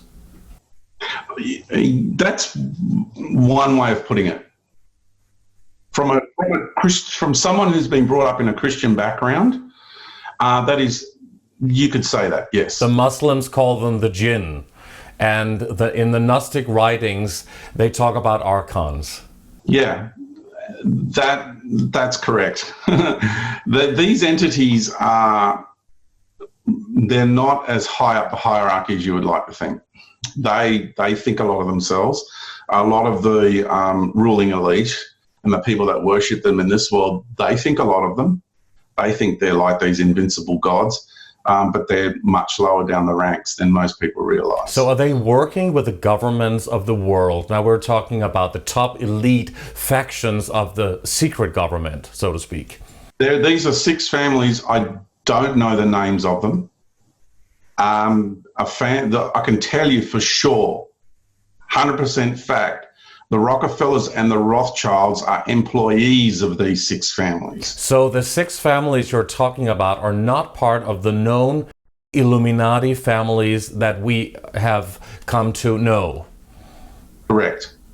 All right. So they're unknown? They are not known publicly. Do you know them? No. So those 6 beings that you met are a representative of those 6 families? Correct. And one, I can tell you a little bit about them. I don't know their names. I don't have access to that. So my being has shielded me from that for whatever reason, because I have this habitual nature to just, it's like Jim Carrey and Liar Liar. I can't lie. I just got to say it. You know what I mean? So it's, one family is in charge of all the finances. Another family is in charge of all the food, all the agriculture and horticulture and all that. Another family is in charge of all the pharmaceutical. Another family is in charge of the military. Another family is in charge of the technology. So they're specializing in all the 6 main areas of life on the planet. And they are not human beings. They're off-planet beings. They're not human. They shapeshift into human form. They can stand right next to you and I, and the only way you'd be able to tell is by the energy that emanates from them. We hear a lot of researchers talk about shapeshifting. Yeah, no, it's totally real. This is the crazy thing about what's happening in our movies today. You need to understand a lot of the ideas in the movies are not being conjured up out of fantasy. They're actually portraying, and when they show you things about the military behind the scenes and stuff like that, I mean, even the heads of these corporations in the late 90s of Lockheed Martin and all that, they said we can take ET home. Everything you see on Star Trek. Well, who was it? The head of a huge organization. The name just escapes me for now. Anyway, soon before he passed away, he said, everything you see on Star Trek, we can do. So anybody who has any knowledge of the secret space program knows it. Even Catherine Austin Fitz, who was in charge of a $500 billion budget, 2IC in the Department of Housing and Urban Development in the Reagan administration, Bush Senior administration, she started seeing all the money disappearing, follows the paper trail, and it goes deep into the military and goes into the secret space program. And she's got it all documented, the whole paper trail of the finances, because billions and billions of dollars were just going missing. And she wanted to know where it went because she was responsible for it. And she talks about it. You know, that's someone that'd be really interesting to get on your program if you haven't already. So when you're saying that these interdimensional or extraterrestrial beings are working behind the scenes with our governments. How high up do you need to be in order to acquire this information? Do you think that the presidents or the president of the United States, not necessarily Trump, but whoever, is in the know? No, there's roughly, don't hold me on this figure, 28 levels of secrecy above the US president. Okay. All what we consider presidents and prime ministers, here in Australia we call them prime ministers, yeah? All these heads of state, yeah? Most of them were groomed from a very young age. There's usually a pool of people that they've groomed, like a whole pool of them. And then according to what the circumstances are at the time, they'll pluck someone out of that pool that's been groomed for that position. So they have the ability to choose from a whole number of people with different personality types, and different skill sets and abilities. And depending on how the reality is unfolded and the set of circumstances required, then they're going to appoint who they need to appoint. So how about Donald Trump? A lot of people, especially in the field of truth research, believe that Donald Trump is not part of the New World Order in the same way than the rest of the previous presidents and heads of states. What are your opinion on Trump, briefly? I feel that Donald Trump is part of the layer 2 in my model, which is technical intelligence God entity controlling the secret space program, the military industrial complex, and that influence. When Trump was running for election, I was saying to people, it's the next level military coup of the United States of America. And it's been exactly that. And what we're seeing is a military industrial complex behind the scenes who are fed up with the old guard and what's been happening and their ideas of where they want to take the human race and where they want to take the planet. And it's a very, the established ruling hierarchy of the industrialist families and the banking families, their view of the future was very dark and very dystopian in nature. The technical intelligence point of view moving forward is vastly different to that. There's going to be lots of technology, cures for diseases. Basically what's going to happen, we're going to go from a centralized system with the tentacles coming out of control, and we're moving to an outer rim control system where the boundaries get moved out so far and assimilation into a galactic empire and connection with space peoples and very advanced technologies. And all of a sudden, like I said, the boundaries of our little sandpit get moved so far and we get new Tonka toys to play with, and everybody's in awe and wonder and gets very excited, and we have a new world order based on the apparent maturity of the more technically advanced a civilization than the more spiritually advanced, which is totally not true. So only on a very rare occasion is that the case, but 99% of the time it's the opposite, really. They become far more intellectually impressive, and some of them border into the space of intelligence, yeah. But the ones that slip out of intellect into intelligence become aware of what they're doing, and they make very clear choices to come back to the natural order of life. But all the ones who stay on the path of technology are engrossed by technology. The intellect becomes a superior muscle, and all is based on logic and that form of rationale. And that is what becomes the detriment and the downfall of every civilization. And the greys are beautiful, the natural greys, who were once humanoid and became what they became because they chose the path of technology and are warning us, they're here warning us, that's where things are headed if someone was to choose that.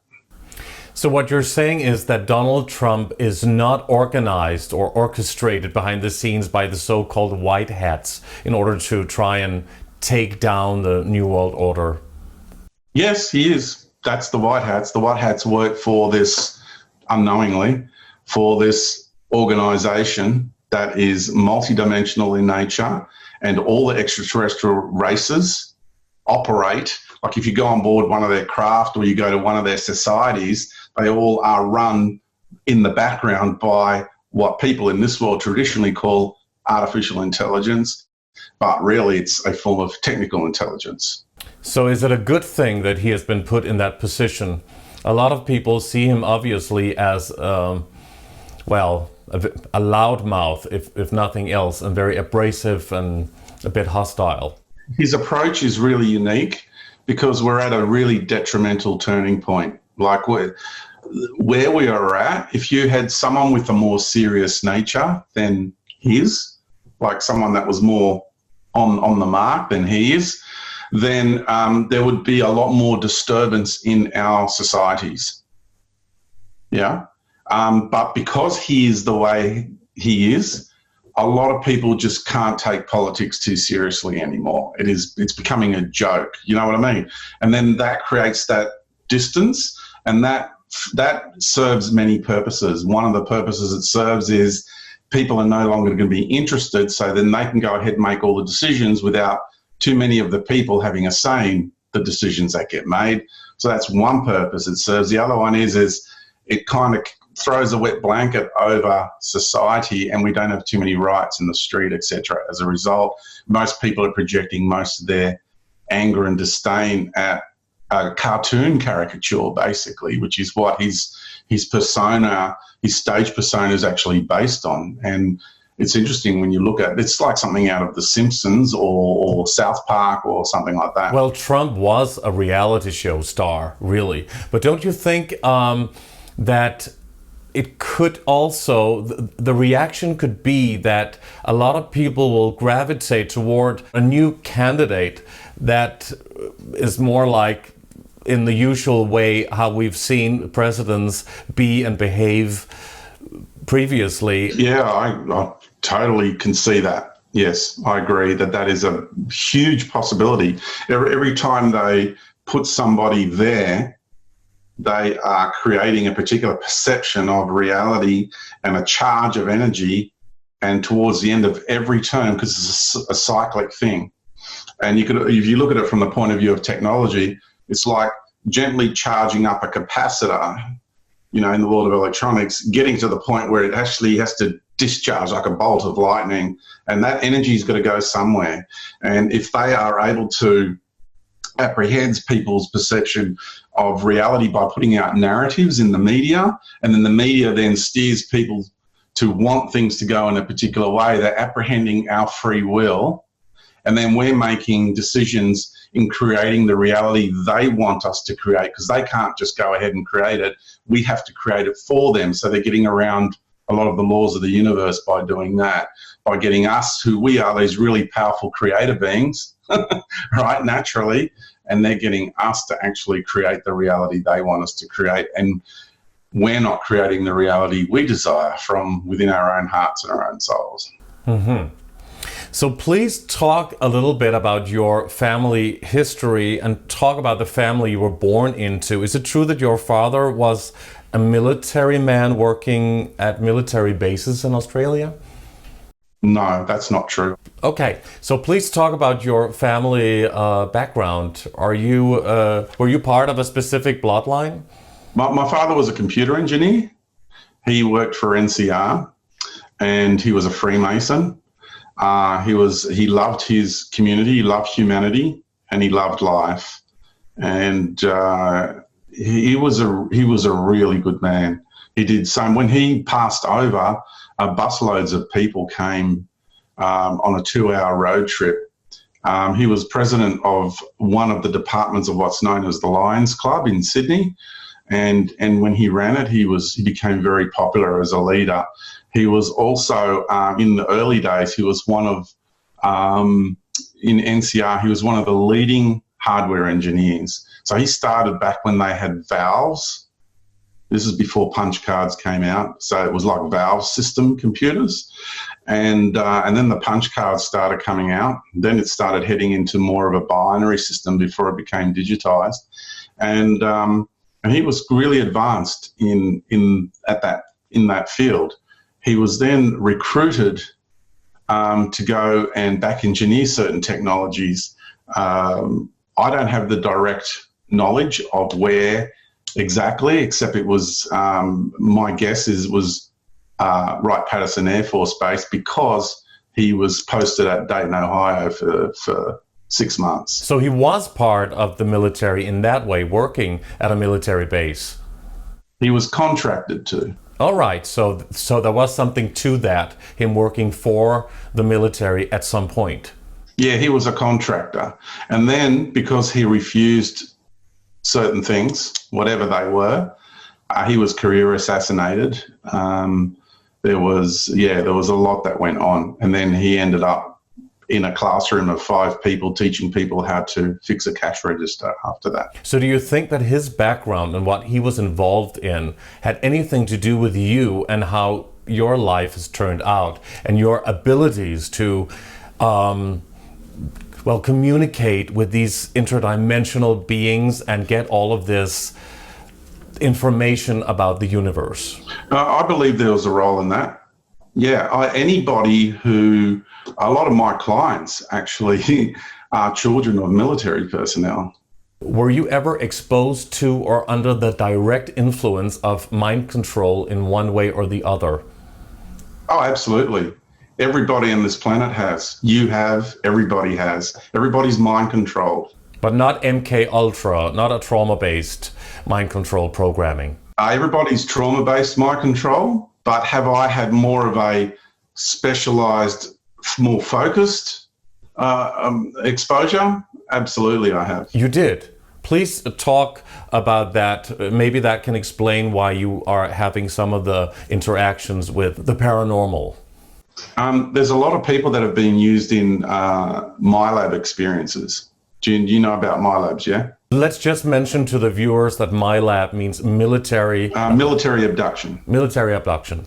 Some of those experiences that I had are because what they do is when someone incarnates, they will try and track where that person has come from, what lives they've had before, and they'll try and track where that person has incarnations in our galaxy and find out why they're in this world.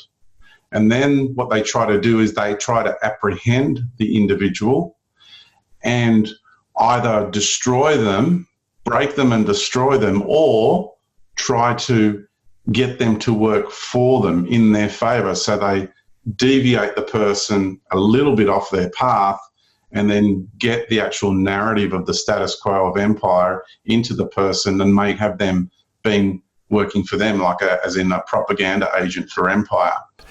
Empire. Well, directly, what is empire? You mention it as one thing, empire. Just before we get back to your mind control programming. Empire is this vast multi-dimensional reality that has been artificially created by a particular entity who has decided to make its own version of light in this universe. And it is the entity that is at the head of that whole reality is the god of religions. So are we talking about the so-called matrix? Think of it as a universal level matrix.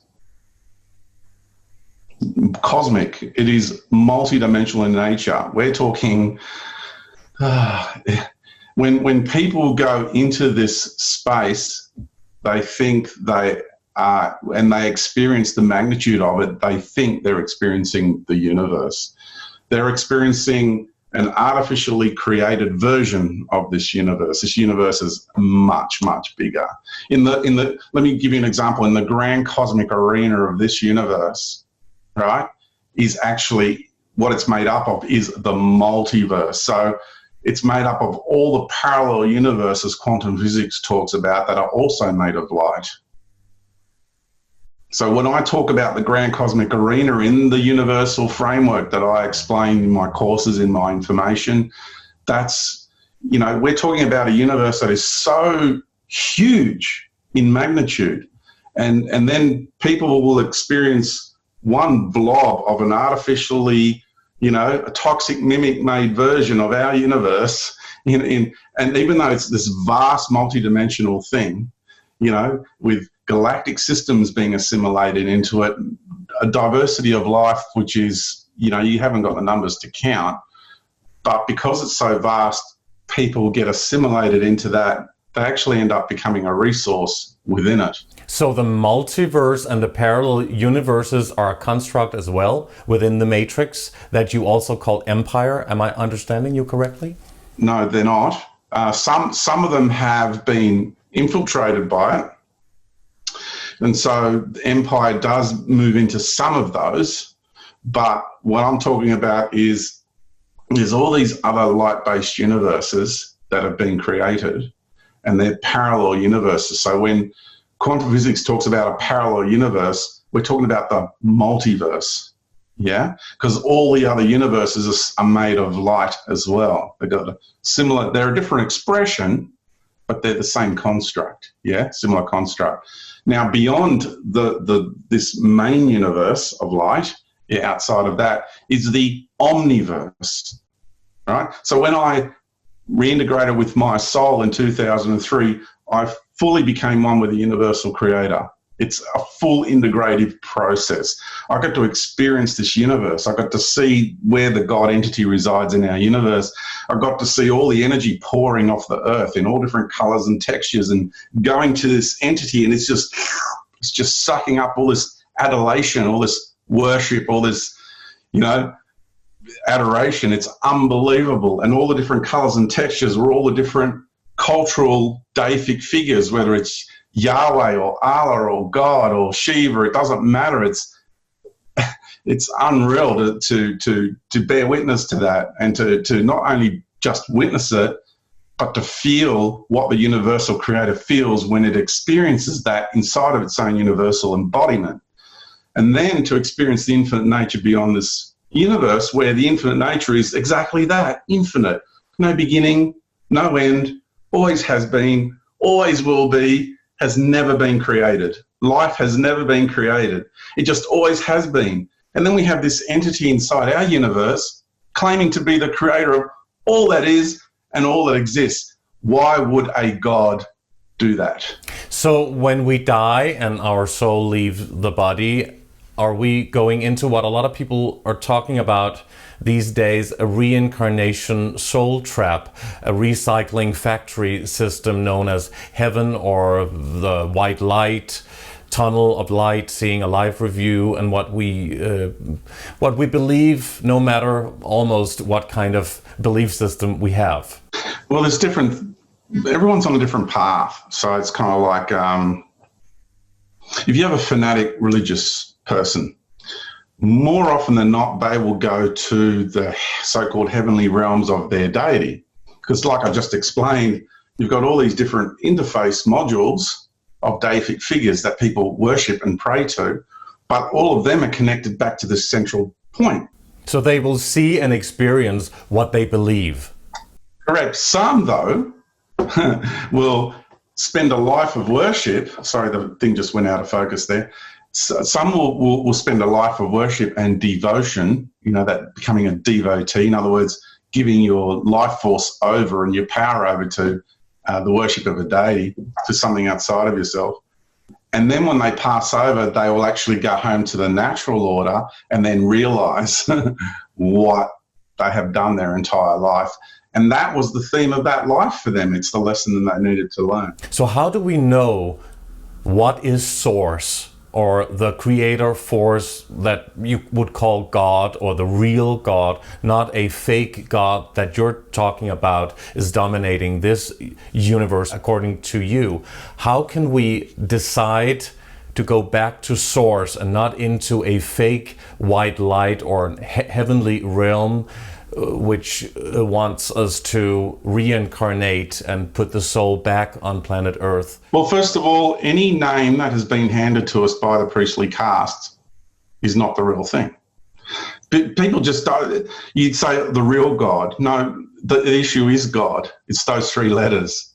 That's the issue, because that's your program. You see, when you really explore the languaging and how you just expressed yourself, I want to know about the real God, not the one that's the false God. No, the issue is actually God. So I just asked a simple question. That's all anyone has to do, right? Where did the word God come from? Who gave it to us?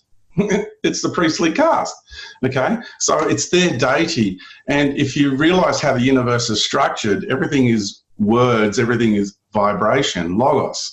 So every time those three letters in that sequence are uttered, and my goodness, how many people say, oh my God, in the world today? How many people are doing the OMG thing, right?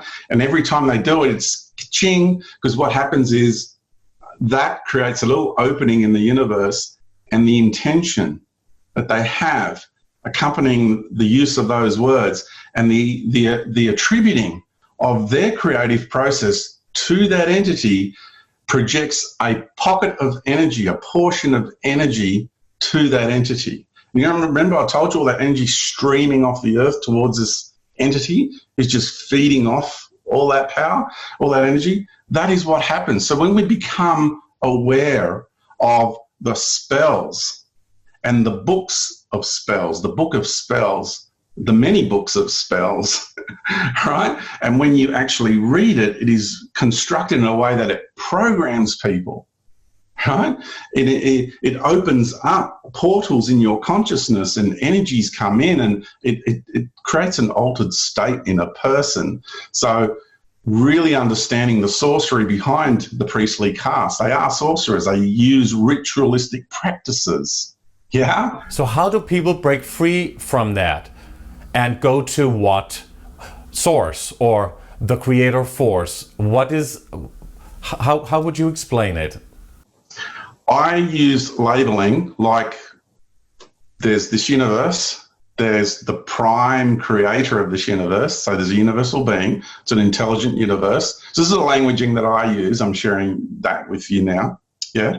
And how do you find that? How do you go toward that when you leave the body? You don't go toward it. You relax into your heart soul essence, because you are already one with that. You are here inside the universal being's embodiment. We are already in full unity with that being. So you do not go into the tunnel of light that a lot of people who've had near-death experiences have talked about. Oh, right. You're talking about the tunnel of light. I'm talking about what a lot of people who have been declared dead and returned to the body or had near-death experiences. Sure. Yeah. Well, it's a global program. So there's going to be the majority of the world's population is going to experience that tunnel of light and going to those places, having those types of life reviews. For me, it's about going home to the soul. And how do we do that? It's my relationship with my greater being from within. Yeah. So the issue people have is there's a partition in the field of consciousness. And here is where all the ideological systems, all the programs, all the religious spiritual doctrines and dogma, it's all here, and it's also in our genetic field, yeah? Because it's been handed down through our ancestors. I mean, our genetics have been marinating in this stuff for millennia, right? So when we come, like you look at that bloodline I incarnated into a bloodline where my ancestor was the equivalent of the Pope in the Orthodox Church back in the Byzantine era. So I'm a descendant of that, right? So yeah, it's so you can understand the theme of my life, what I'm doing here, why I chose this bloodline. And on my mother's side, my ancestor built the gates to the city of Constantinople.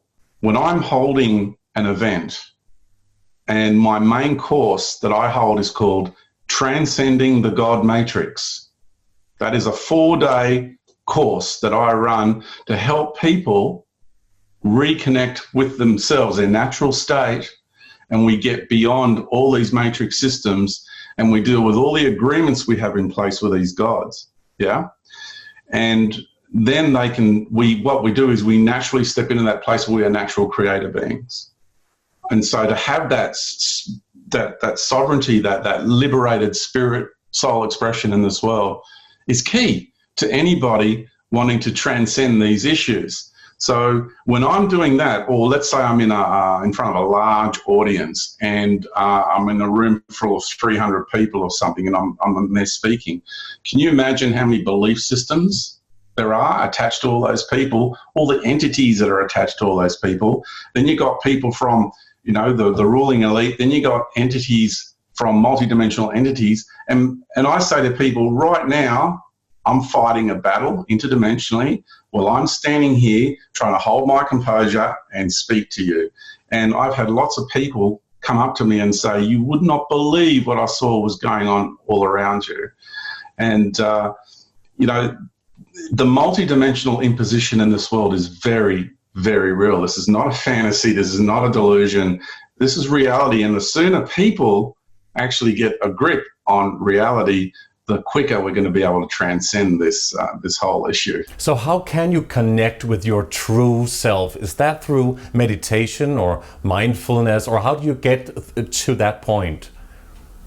What's really interesting about this, Lucas, is I say to people, it's so simple and it's so clear, it's invisible to most. They can't see it. But a lot of people would love to have a tool or you to explain how you teach people. Yeah, I can share with your audience right now the most simplest of techniques to do it. It is really that simple, yeah, which is the beginning of it, just starting. And all in here, in this part of our body, if I put my arms out straight like that, if I go to the most basic symmetry of the human body, there's the vertical axis, there's the horizontal axis. And where those two intersect is this area here. Now, unlike the chakra system, which is plugged in, it's an overlay system plugged into our endocrine system. So it's an imposition. It's not, a lot of people argue this like you would not believe. They are totally convinced that the chakras are the best thing ever. Well, good luck with that journey. Been there and done that. So have many others. I wish you well on that journey. It's something that you need to do. There's many of us here which are moving beyond that whole imposition. Everyone's fully aware of it, and it's no mystery to many people. It's not just me, George, on some sort of crazy rant or a disinformation agent. That's what they want to pin on me. They can't. They try to, but they want to stay steeped in their belief system. So good luck with that journey, I say to people. So the chakras are not what we are led to believe? Absolutely not. They are real. I'm not saying they don't exist, but you need to understand what they're a part of and the system they're a part of, and what is the kundalini, what is the pineal gland, and why is everybody being coerced into believing that the seat of their soul resides in the gland in their head. Think about that for a moment. Everybody thinks the way to access the heart of their soul, or the seat of the soul, is through a gland in their head. To access universal knowledge is through a gland in their head. That's what they're being told. And there's all these different systems where people go through ritualistic practices, and people are being coerced into honoring and revering these practices. Yeah, and all of a sudden they come out from all the secret societies, and you know what's really funny? How many people who are in what I call the new cage religion, because it is exactly that, right, are doing these kundalini practices and chakras and everything, and they're doing exactly the same ritualistic practice as a 33rd degree Freemason. Exactly the same. They call it spirit fire. When the kundalini goes up the 33 vertebrae of the spine, hits the eye of God, which is the pineal gland. See, they're doing exactly the same thing, Lucas. It's just sold to them differently, marketed differently. No different. So that's not a positive practice. That's not a very good practice in order to access the other realms or a new understanding of who you are. It's a very good practice if you want to be assimilated into the God matrix. Totally go for it. It's great. It's great for that. So it's part of a deception as well. It's total deception for anybody. I'll tell you who it's a deception for, because it's not a deception for someone who truly believes it is in their soul path to worship God and to go and follow and be with God, right? So that for them is the right thing to do, and I am a Satan or an agent of Satan, or to them, that's how they see me. They can't see the reality because they can't see beyond that bubble of reality they're already being assimilated into through all the years of practice. Yeah, but it doesn't matter what other people think. It's what is interesting is what you actually want to teach people according to your knowledge and your awareness. You know what's really interesting, Lucas, is how many people are writing to me and coming across my work and saying, finally there's somebody out there that's finally saying, I spent years going through all these practices. I came to realize it's all, a deception. And I had to get out, but I couldn't work out how to do it. And then I'm there. So I'm not coercing people into believing it's a bad thing. These people already know that it's, if somebody wants to be truly sovereign and experience true spiritual liberation in the natural order in the natural way of life, then one must get beyond all these spiritual dogmas and doctrines that have been disseminated for thousands of years in our world by the priestly caste, whether it's a religion, like, a common religion we all know, whether it's an occult, whether it's a secret society. You are all indulging in the same practices, but they're just marketed differently for each group and each mindset. Now, to get to a true level of spiritual liberation and sovereignty, you just got to transcend all of that. And all you need do, Lucas, is relax into your heart, soul, essence. And I'm not talking about connecting to something that's physical in the body. We're talking about relaxing into this place in here, which exists beyond the physical. But this area here is where I'm piercing the veil.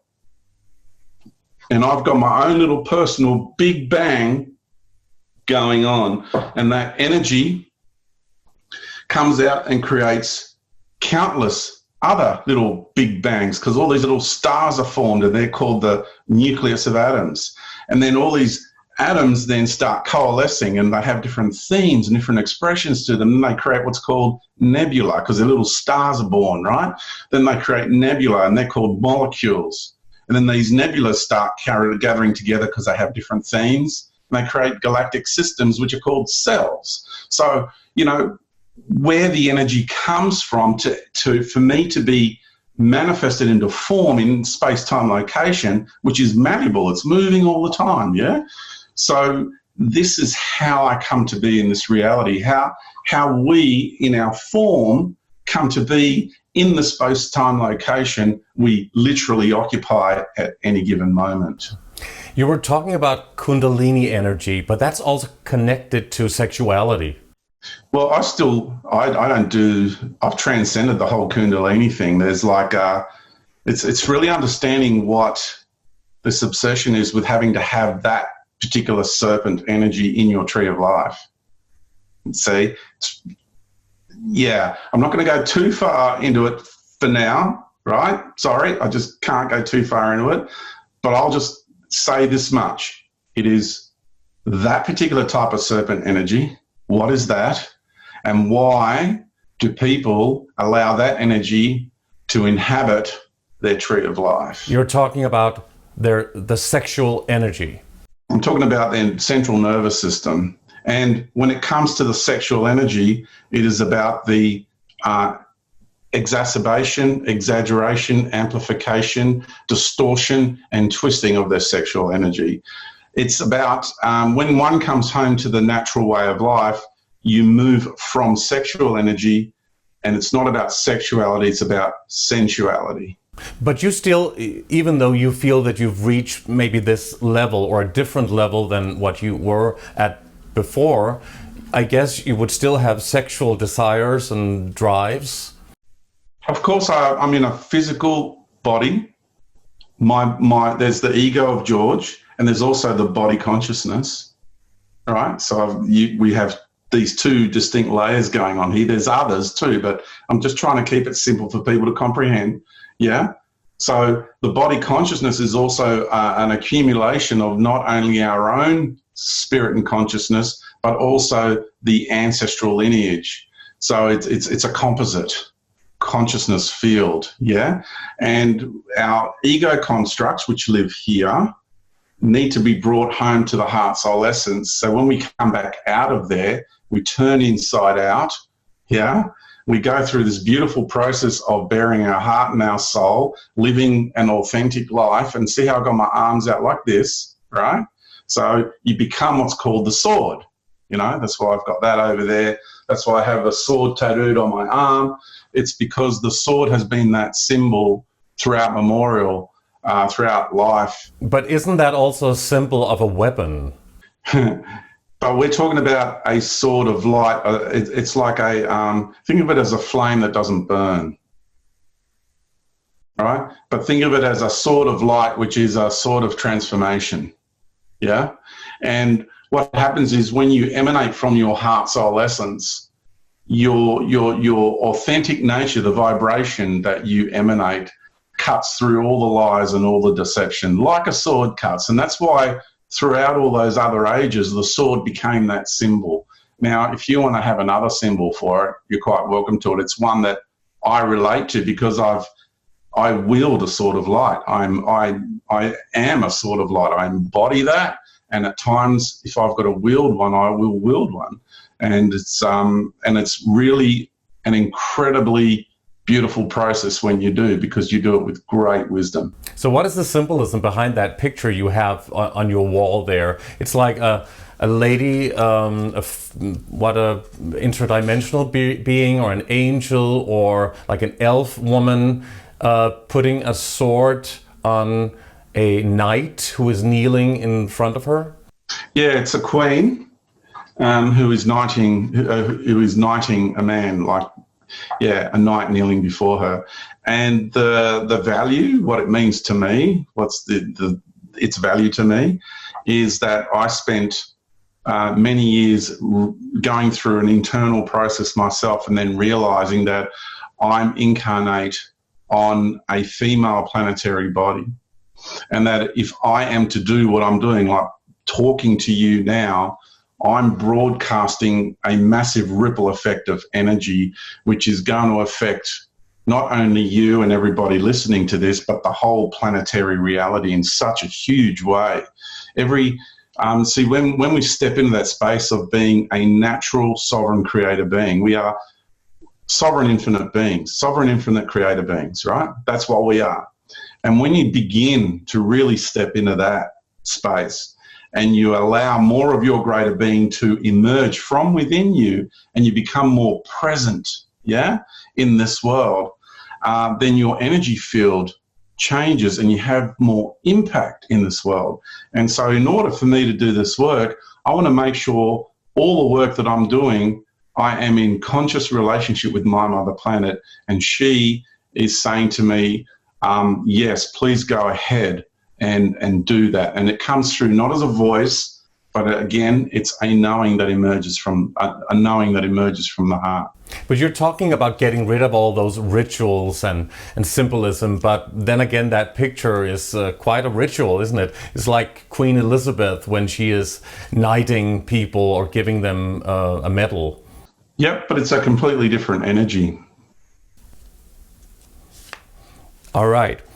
You've said that the controllers who are on top of the pyramid, so to speak, are manipulating awareness. But you also said that they have been manipulating the law of attraction as well. Please talk about how they have been manipulating the law of attraction and how we can use the law of attraction in a positive way. Sure, there's the law of attraction, LAW, that has been widely disseminated, and LAW is God's law. That's why behind every geopolitical model we have in this world, there's a theocratic model, and that includes communism. People go, well, hang on, that's atheist. Well, it might be, I can be considered an atheist because the word atheos means not of God. But I still know this is an intelligent universe, see? So just to get more accurate about, how we're using language. So in communism, they worship the dictator as a god, no different. And they feel that he has some form of higher power behind him.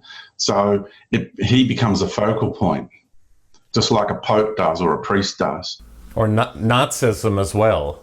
Yeah, same model, just marketed differently, just presented in a different way. So behind every geopolitical model, I'm going to say it again, is a theocratic model. And once we realize that, then every time you go into a court, outside a courthouse or whatever, you know, there's the statue of Moses, you've got to put your hand on the Bible in our Western world, for example, there's Sharia law, Sunni law, you know, everywhere you look, there's a theocratic. So LAW is God's law. Now, natural law is spelled LIRE, and that's completely different.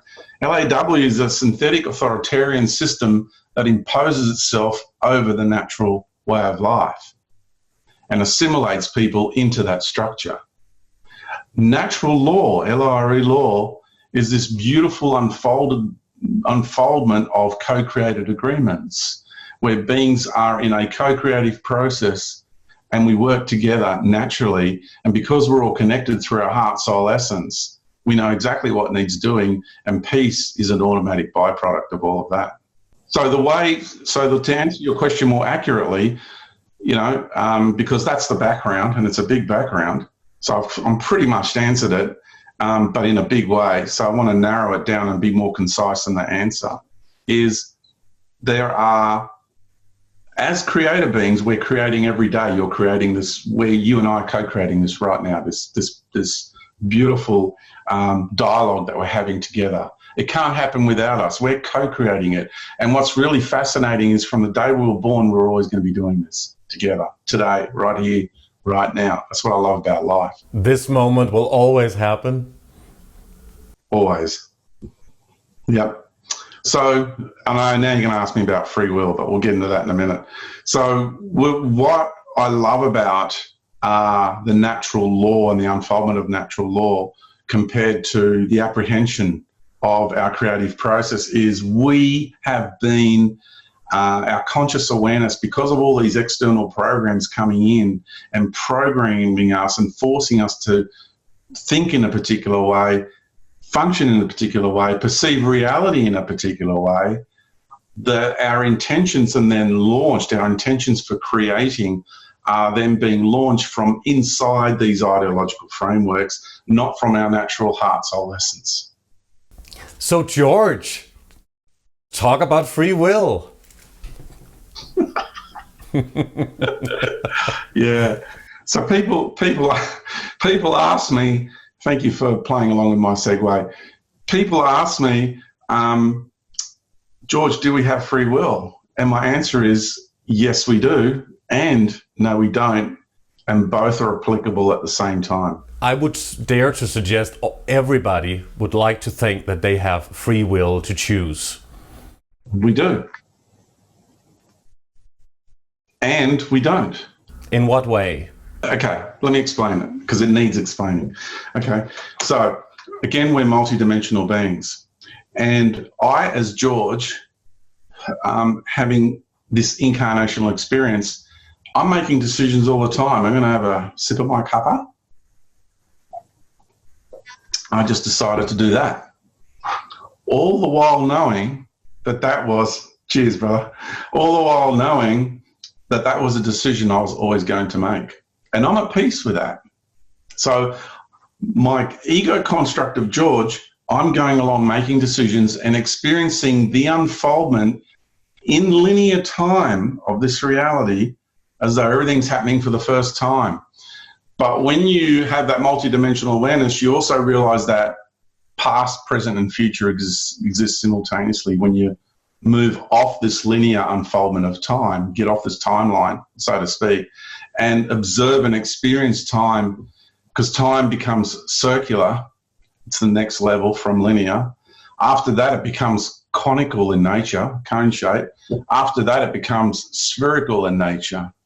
So all these different expressions of time, but the conical one's really important for our ability to comprehend time, because from a single point at the top, let's say there's a life cycle. I actually have a little whiteboard here. I used it in my webinar. Can I pull this in as a prop to explain it? Sure, sure. And then that will also give me an opportunity just to get a footnote in here. So time is not linear. Time only exists in our three-dimensional reality, and it dissolves in the fourth dimension. Or please explain how you see in time. This is really important to understand time. So what is the definition of time? How do we define time? So time is basically experienced differently in whatever reality you occupy. So if you look at an insect, for example, that lives for 30 days, and you think, well, that's a pretty short life. But if you are that insect, you have lived an extremely long and very fulfilling life. Probably the experience of it's probably longer than our lifetimes here. You get what I'm saying? But because in the insect realm, they experience time differently to what we do, even though we are occupying the same planetary reality. It's like, how often have you been in a dialogue with somebody, or you go to a party, or you're in a creative process, for example, and all of a sudden time just dilates and disappears, and you go, wow, where did that time go? It's because you somewhat removed yourself from linear time and you started experiencing conical time. So if I explain it like this, and I hope this is gonna... You were talking about Saturn a moment ago, and a lot of people call Saturn for Father Time, the Grim Reaper. That's easy. That's easy. Come on. That's the Julian calendar, the Gregorian calendar, the Julian calendar, the clock that we got, that Chronos. It's like our awareness has been simulated. It's like, when's New Year, for example? When does the year begin?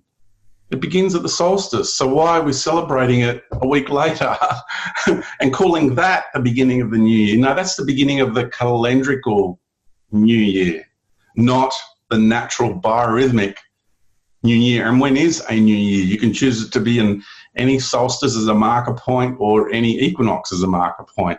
It doesn't matter. Do you know what I'm saying? So does that mean that Saturn is symbolically a god of death because of time?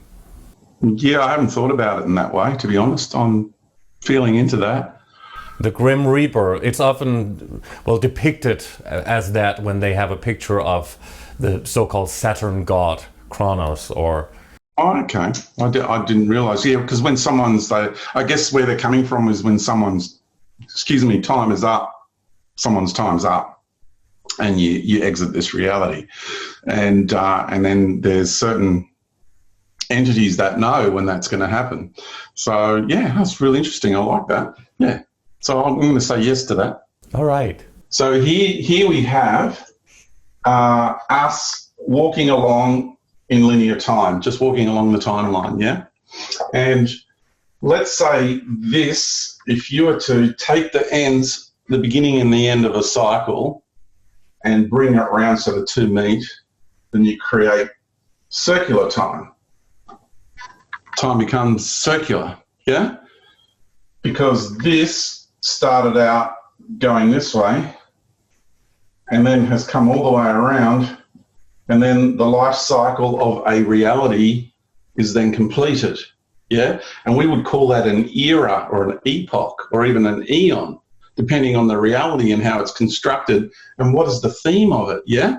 And then what we have here, if we go to the cone, the conical shaped one, then let's say you have an incarnation at the beginning of the cycle, a few there, maybe a gap to there, maybe one there, maybe none for a long time, and then multiple ones towards the end. So let's say you have a life here, and you had a life here, and you've got one going on here. So from the perspective of you, in conjunction with, this is where we're in unity with Mother Earth. And I'm talking about the multi-dimensional being that is Mother Earth, yeah? The essence of the entity that is this planetary being. So here we're in unity. We come along and we unify our heart soul essence with hers, and we're going to co-create together. And we're going to co-create my existence in her reality, because I need that for my soul growth. And she's like, that is awesome, because I need you in my reality, because together we're going to co-create all these experiences, and you're going to co-create all these others, and you're just going to fit in so beautifully. It's all going to unfold lovely, you know? So from here, from this point, we unify, and then she's got an era of time with a theme that's matched my soul, because my soul's looking for that. And from the soul, I'm projecting spirit and consciousness from soul. My soul exists beyond consciousness. My soul exists beyond spirit. Other people have other ideas of what soul is. Soul, consciousness, spirit. It's in the vibration. Again, it's words, it's logos, yeah? So soul expresses spirit and consciousness into the creative process, into this era of time, and there's a theme there I really need, and together you just go, phew. And now this could be 24,832 years. So in reality, you could actually, if you wanted to reincarnate, you could actually go back to ancient Egypt, let's say, in the next life. It doesn't have to be linear because time doesn't exist. Well, no, that life would already exist right now. Right. It would already exist, but you could actually choose to reincarnate into another time frame that we consider to be way past. Well, if this life here, for example, if that was in Egypt, and let's say this life here is now for you, you can't go back and have another life there. That's the life you had. But what you can do with your awareness is through relaxing into your heart soul essence, connecting with your greater being, you can experience, with this part of your awareness, can experience that life there in Egypt, way back when. Because it's all happened, and it's all happening. Yeah, so remember, this is a life cycle, so time was circular, now we're bringing in the cone, yeah, the conical shape. At the tip, this is outside of the circular, so the circular is taking the linear and bringing the ends together to complete the cycle. Right? It's the other way. Take a life cycle of an era, open it up, and it becomes linear. So would you call that circle the matrix? I'll talk about the matrix in a minute, right? So let's say, I know I used numbers there. Pretend I didn't use numbers. Okay, that probably confused everything. Pretend I did not use numbers. Life came first. Numbers, lines, and geometry came after. No worries, as you say in Australia. Absolutely clear. All right? So, this, in conjunction with Mother Earth, she's got this life cycle, and both my heart and her heart together are outside of this life cycle, and we just go, boom. The whole thing gets created instantaneously. So, this life, and this life, and this life, and this life, they're all happening simultaneously. So past, present, and future exist all at the same time. So the fact that I'm deciding to do this... Cheers. Yeah, stiniasu, as we say in Greek, which is interesting to your ear. You're partially Greek. Yes, I'm a Greek heritage, yes. So that was a decision I was always going to make. It was always going to happen. But I don't mind, because my personality of George, I'm actually experiencing it partially as though I'm doing it for the first time. It's just that I have an awareness now of, how I'm unfolding this world. It's different to most people. So briefly, what is déjà vu? Déjà vu is when a part of you actually has a bit of a leak into a future event, yeah? And because it's already happened, you feel like, hey, I've been here before, but it's your greater being trying to get your awareness to really reevaluate your notion of time. So what if you don't want to reincarnate again? What if you don't want to be part of this system that we have here on this planet, which some call like a prison planet or a slave system. What if we want to go back to source, or call it what you will? Yeah, that's a beautiful question. I love those sorts of questions.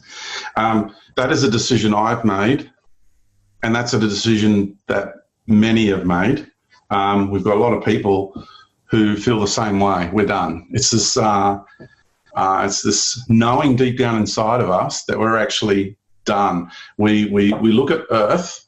First of all, we're kind of over the way humanity's behaving as a whole. Yeah, and we can see that even though the spark of light and love is deep down inside everybody, there's all these layers that are on top, burying them deep down inside. Now, I don't have the right to interfere with another person's journey unless I orchestrated with another being that as we cross paths, that together, because people have done it to me. People have said things to me. They've said things in a way, sometimes just one word. I could be talking to a person for an hour and then just one word, and the way that word came out and the amount of their energy that accompanied that word will just speak to me, reach deep down inside. Do you know those moments? They're just beautiful. And you know that their greater being in that moment is helping you. It was the time, it was the moment for you to get that message in that way. And, you know, we are totally in that space now when we know deep down inside of our hearts and through our relationship with Mother Earth, together with her, that this expression of Mother Earth that we experience here is her distorted ego as a planetary being. This is not all she is. And people go to a lookout and they look out over the ocean, or they look out over a mountain range, and they think that's all Mother Earth is. That's all they see, so they think that's all she is. Couldn't be further from the truth. So how can we break free from this reincarnation cycle and go back to source? Yeah, so it's not about breaking free. It's about realization. So you become, you know, I've got this passion for what is real. So I'm becoming realized as a being. And it's not about achieving a higher vibration. That is part of the deception of empire, because, you know, you're this pathetic, lowly human, so you must meditate and you must raise your vibration. That's the hierarchical model, yeah? What if, right? Because I've met races who have a very fine, high vibration, but again, they're as evil comes. Just because something vibrates faster doesn't mean it's better, all right? So it's all about integration. And not being misled once you leave your consciousness, leave this body when we die. Yeah, absolutely. It's a good point that you make. And see through the deception. Not be infatuated by a fake light or relatives gone before you, or what that people have talked about who'd had these near-death experiences.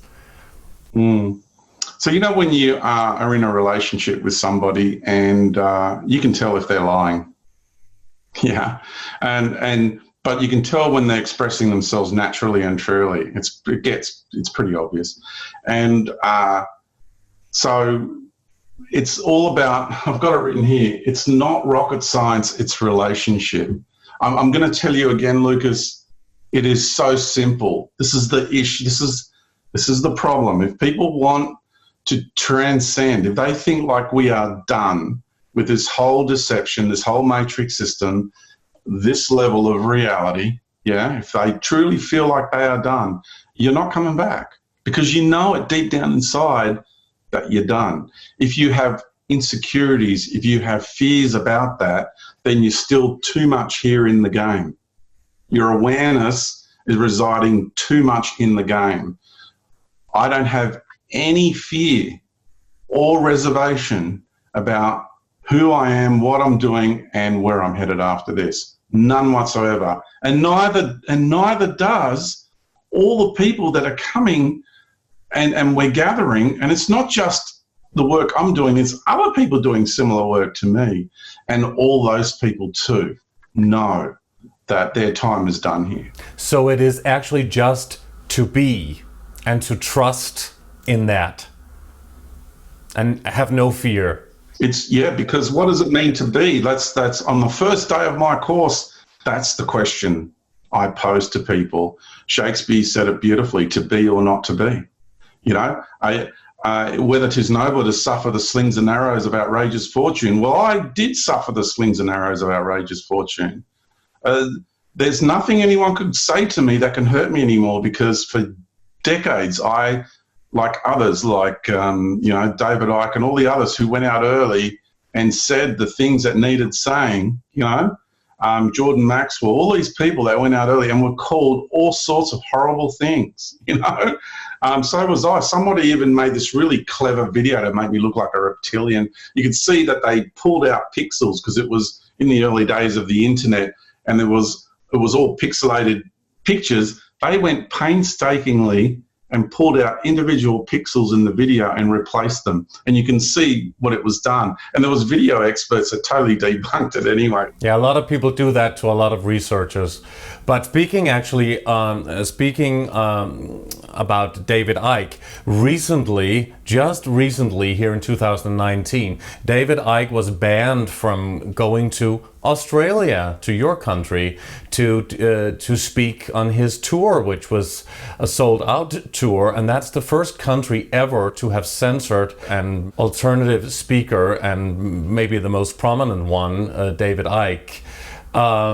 What is happening in Australia? I guess you of all people must know something about that, being there and doing the line of work you're doing. I really feel sad the way he was treated. I heard that it was, I don't know if this is true, the story I heard, it was about 4 hours before he was going to board the flight to come here, which is, if that is the case, and again, I don't know if that's real, but if that is the case. He was in Los Angeles. That is so unbelievably rude.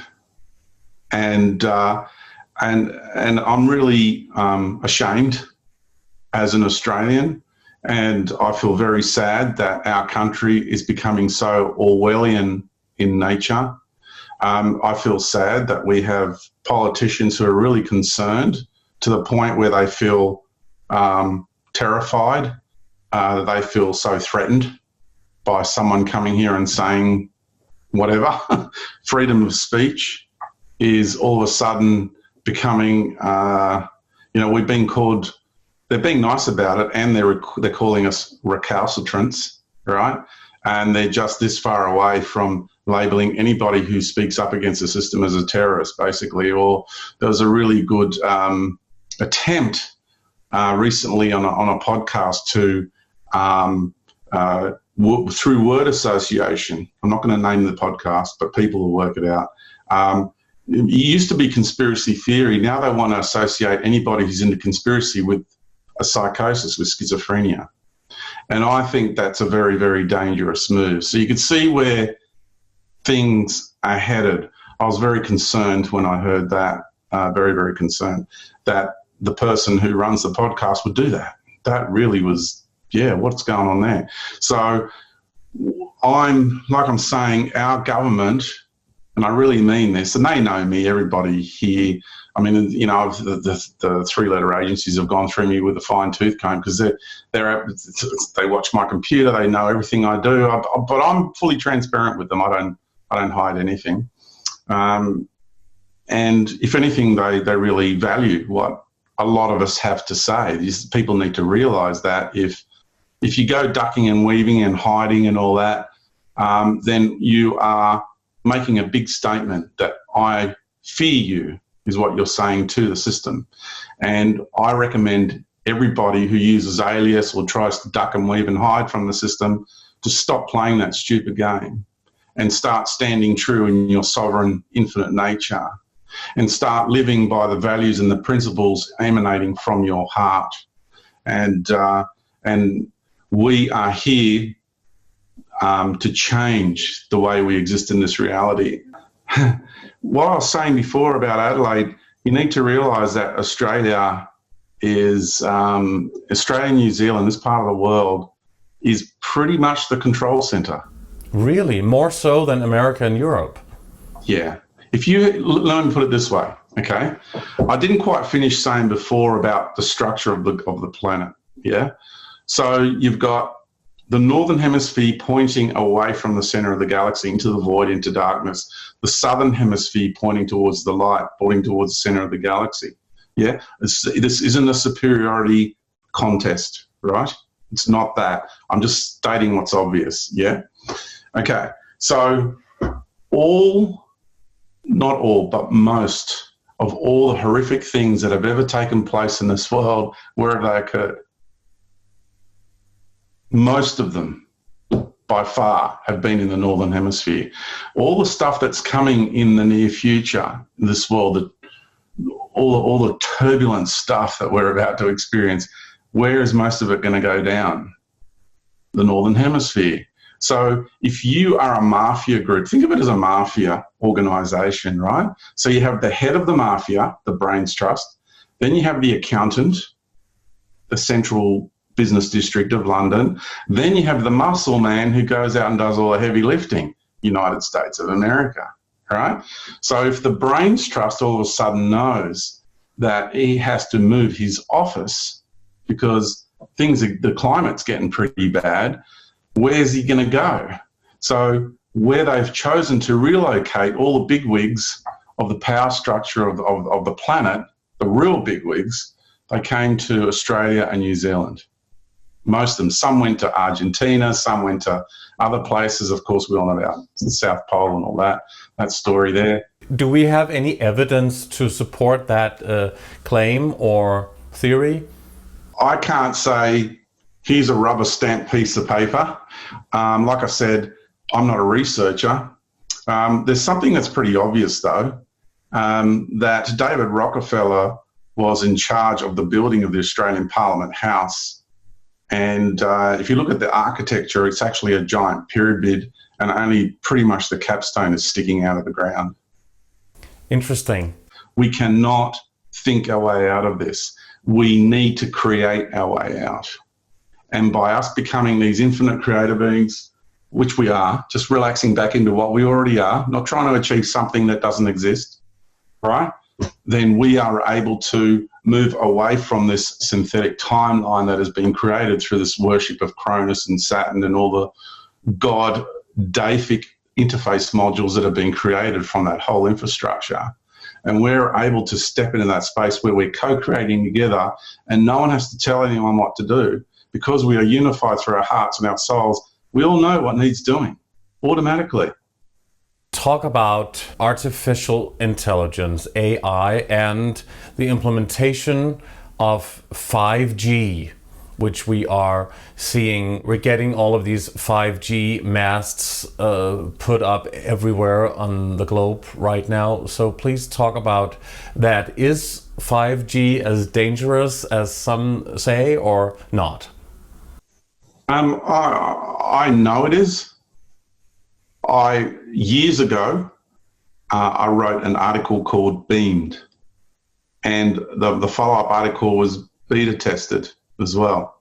Those two articles went back to back because I was beta tested. And what is it to be beta tested? A beta test is something that is a functioning test, and it's still like a test case. A beta test is something where you implement it into practicality in the actual environment you want something to function in, or whatever the test is, to see how it performs in the actual active environment and ecosystem. So this happened to others, but I was actually beta tested. I was living with my partner at the time, and I began to change colour as well. And I let it go on for around 36 hours. And I literally was turning like a greyish sort of colour. I was losing my life force. And what I needed to do was, so the way I operate is different to most people. I don't usually react. If something comes at me, then I usually let it come at me. And then what I want to do is I want to feel it. I want to actually engage with it. I want to connect with it. I want to know it. Because when you do have that connection, then I can traverse into it, and then I can engage with it on my terms. Yeah? And that can only happen when you embrace all of your light and all of your shadow. So that's another thing that I teach. But anyway, I was allowing that energy to beam me, and I was trying to work out why and what was it. and what was happening to me. In the beginning, I didn't know. And then I could feel I was getting beamed by a technology. On purpose, done by somebody, the military, or are you talking interdimensionally? No, this was coming through what we call the mobile phone towers.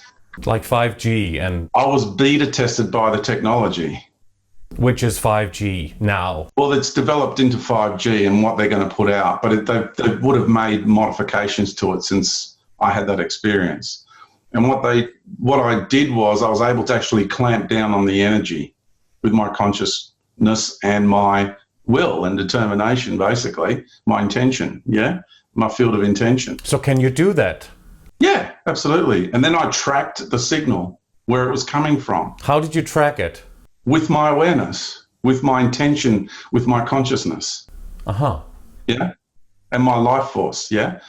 And then I tracked the energy, and it went to a mobile phone tower. Then I started going through the network. I ended up in an underground bunker, and I pulled up with my awareness, like a remote viewer, right in front of a military personnel, and standing right behind the military personnel was an extraterrestrial who was giving him instructions on how to calibrate the technology to personally beam me, because that extraterrestrial knew everything about me, all my energy, my frequencies, my individual frequencies, because we all have that. But most people do not have access to that kind of incredible ability that you are talking about. So if people cannot like remote view and see an extraterrestrial being and a military tower and all that, how can they shield themselves from 5G if there is some frequencies going on there that will connect you eventually to artificial intelligence? Sure. So what was happening to me was I was getting attacked on a mitochondrial level. That's the point I wanted to make. And I actually saw the wave, and you need to understand why. So this is, if people don't get the backstory, you're not going to understand the solution. Because I really want to share the solution. And it's real. The solution is real. And anyone can do it. So the backstory is the attack on my mitochondria. Why? Why are we being attacked on the mitochondrial level? And it's coming from many angles. The 5G is a really interesting one because it's really direct, yeah. And I talked about the waveform that I saw and everything. And people have had a module. A guy sent me a photo of the waveform recorded of 5G, and it was exactly what I described years ago of what I saw. Right. So we have this attack on the mitochondrial level because the mitochondria is our connection to our birth mother, and it's also our physical connection to our planetary mother. Please briefly just describe to those viewers that may not know what mitochondria is. Mitochondria is the true DNA code of the construct of our human being. The other code that science and everybody talks about, that's the control code. That's the genetic program that's been infused into our physiology. That's not our native DNA. Our native DNA is the mitochondria. And so by attacking us on the mitochondria, what it is this technical intelligence, malevolent expression of technical intelligence, is being utilized as a scalpel to sever us from our planetary mother. So we are then left disconnected from the source of our existence in this reality, because my relationship with Mother Earth is why I exist in this reality. Without that relationship, I don't exist here. And any Indigenous person will tell you that. Anybody with any heart open at all in any way, shape or form for the world that they live in will tell you that. So without that relationship in place, we become empty, we become lost, and we don't know who and what we are, where we've come from, and what does that leave us? That leaves us ripe for the picking. Harvest time is what I'm talking about. So there is definitely an agenda in hand. Now, what can we do? What can we do? And why did they choose me? It's because I'm awake and aware, and I was a good test case. I was a good guinea pig, right? Because if it was going to work on me, it's going to work on the average Joe Blow walking down the street that is mostly unaware. So what we need to realize is that we are infinite creator beings. And what we have the capacity to do as infinite creator beings is actually phase our genetics out of the frequency spectrum of 5G. If you think you're going to do it by, I know, having a device that you buy that's going to shield you, well, what's going to happen when you're not in the presence of that device? And you've got to wait for somebody to measure 5G, then come up with some kind of device, then patent it, then manufacture it, then go through the sales, streams where you can finally purchase it on retail level, and then finally get it to your home. What about all the lag time of exposure?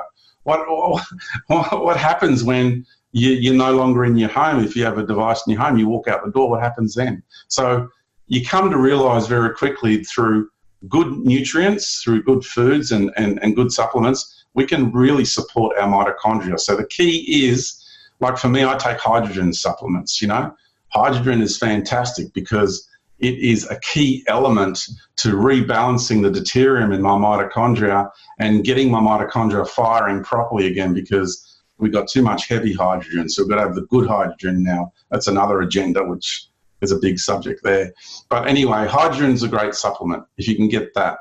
I do barley grass juicing. I do all sorts of things like that to make sure that I'm supporting my body in the best way possible. Morning sunlight is as good as it gets. The other thing is being able to work in equilibrium with your heart, soul essence, and your relationship with Mother Earth. So when it comes to altering our vibrational field of reality, what I'm talking about is in radio waves, or in anything, when it comes to harmonics, it's called a phase lock, right? So when something is in what we call synchronicity, in a synchronistic waveform with something else, there's a lock, there's an attachment that takes place. Now, as a creator being, we have the capacity to phase out of 5G. So therefore, and just to pull an old biblical quote out, which there is good truth in this one, to be in the world but not of the world. Okay, so what we're doing is we understand that 5G is here, it is with us, but we do not have to engage with it. And what it will do is the waveform will pass through your body and it won't attach to your body, therefore it hasn't the capacity to negatively affect you. George, how can people see more of your work? How can they actually learn more about you? Yeah, I have a website called weareinfinite.love, and it's a community membership website. There's some articles on the outside that you can access. There's a few things there. Most of it is inside. It's going to cost you about a cup of coffee a week. Life-changing material. It's a massive archive of webinars, videos, podcasts. It's huge. For the price of a cup of coffee a week, it's ridiculous, really, what people get in value. And I get emails all the time from people all over the world thanking me for making so much valuable material available, because it is it's non-dogmatic. None of it's dogmatic. We honour everybody's journey. That's what I was saying earlier. If it's someone's journey to go and pray and worship to a God and all that stuff, go. You know, that's your journey. That's what you need to do and learn, and go through that era of time and learn that lesson. That's good for you. And also through your website, people can also find a contact, some contact information on how to maybe, well, get you to come and speak or do a lecture or a seminar or something.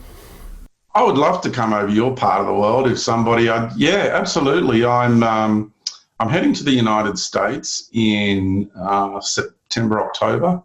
I'm going to be speaking at the conference called Architects of the New Paradigm. I'm really excited about that, and that's going to be an absolute beauty. And I'm also going to be running a seminar over at Mount Shasta, and also one at Sedona. So that's going to be fun. But I'd really love to come to Europe again. Also in 2019. All that in 2019. But if anybody in Europe is an event organizer, not just somebody that would like to do it because they think it's a good idea, it doesn't work that way. The reality is you need somebody who knows events, knows them well, knows the venues, and knows exactly what's required, you know, visas, immigration stuff. Everything has to be properly adhered to. I have full respect for the system. Do I like the system? Absolutely not. I think the system is suffering from paranoid schizophrenia, and it's becoming psychotic. But do I respect the system? I have great love, honor, and respect for it. I don't have to like it, but I totally respect the fact that an aspect of my being is engaging in the matrix system. So by knowing how to navigate your way through this matrix with love, honor, and respect, and not through resentment and hatred, is the key. Then you're a responsible creator being, and that's what I highly recommend everybody consider for themselves. It's been absolutely amazing and really incredible, very eye-opening and thought-provoking to have this very dynamic and great conversation with you today, George KavaSSILAS. It's been a great joy, and I want to thank you very much for doing this interview with Age of Truth TV. Thank you very much. Thank you. It's been an honor to have been asked, and I've thoroughly enjoyed it. Lucas, you're an amazing being, and I hope we get the opportunity to do this again one day. I really hope we will, and let's meet and do another table talk, and that would be wonderful to do it face to face. I would love that. That would be really great. Thank you very much to all of you, our viewers, for watching Age of Truth TV. Your support is greatly appreciated, and you can support us by clicking onto our website, ageoftruth.tv. And please hit the bell, subscribe to our channel, and like our videos. Thank you very much for watching, and we'll see you again.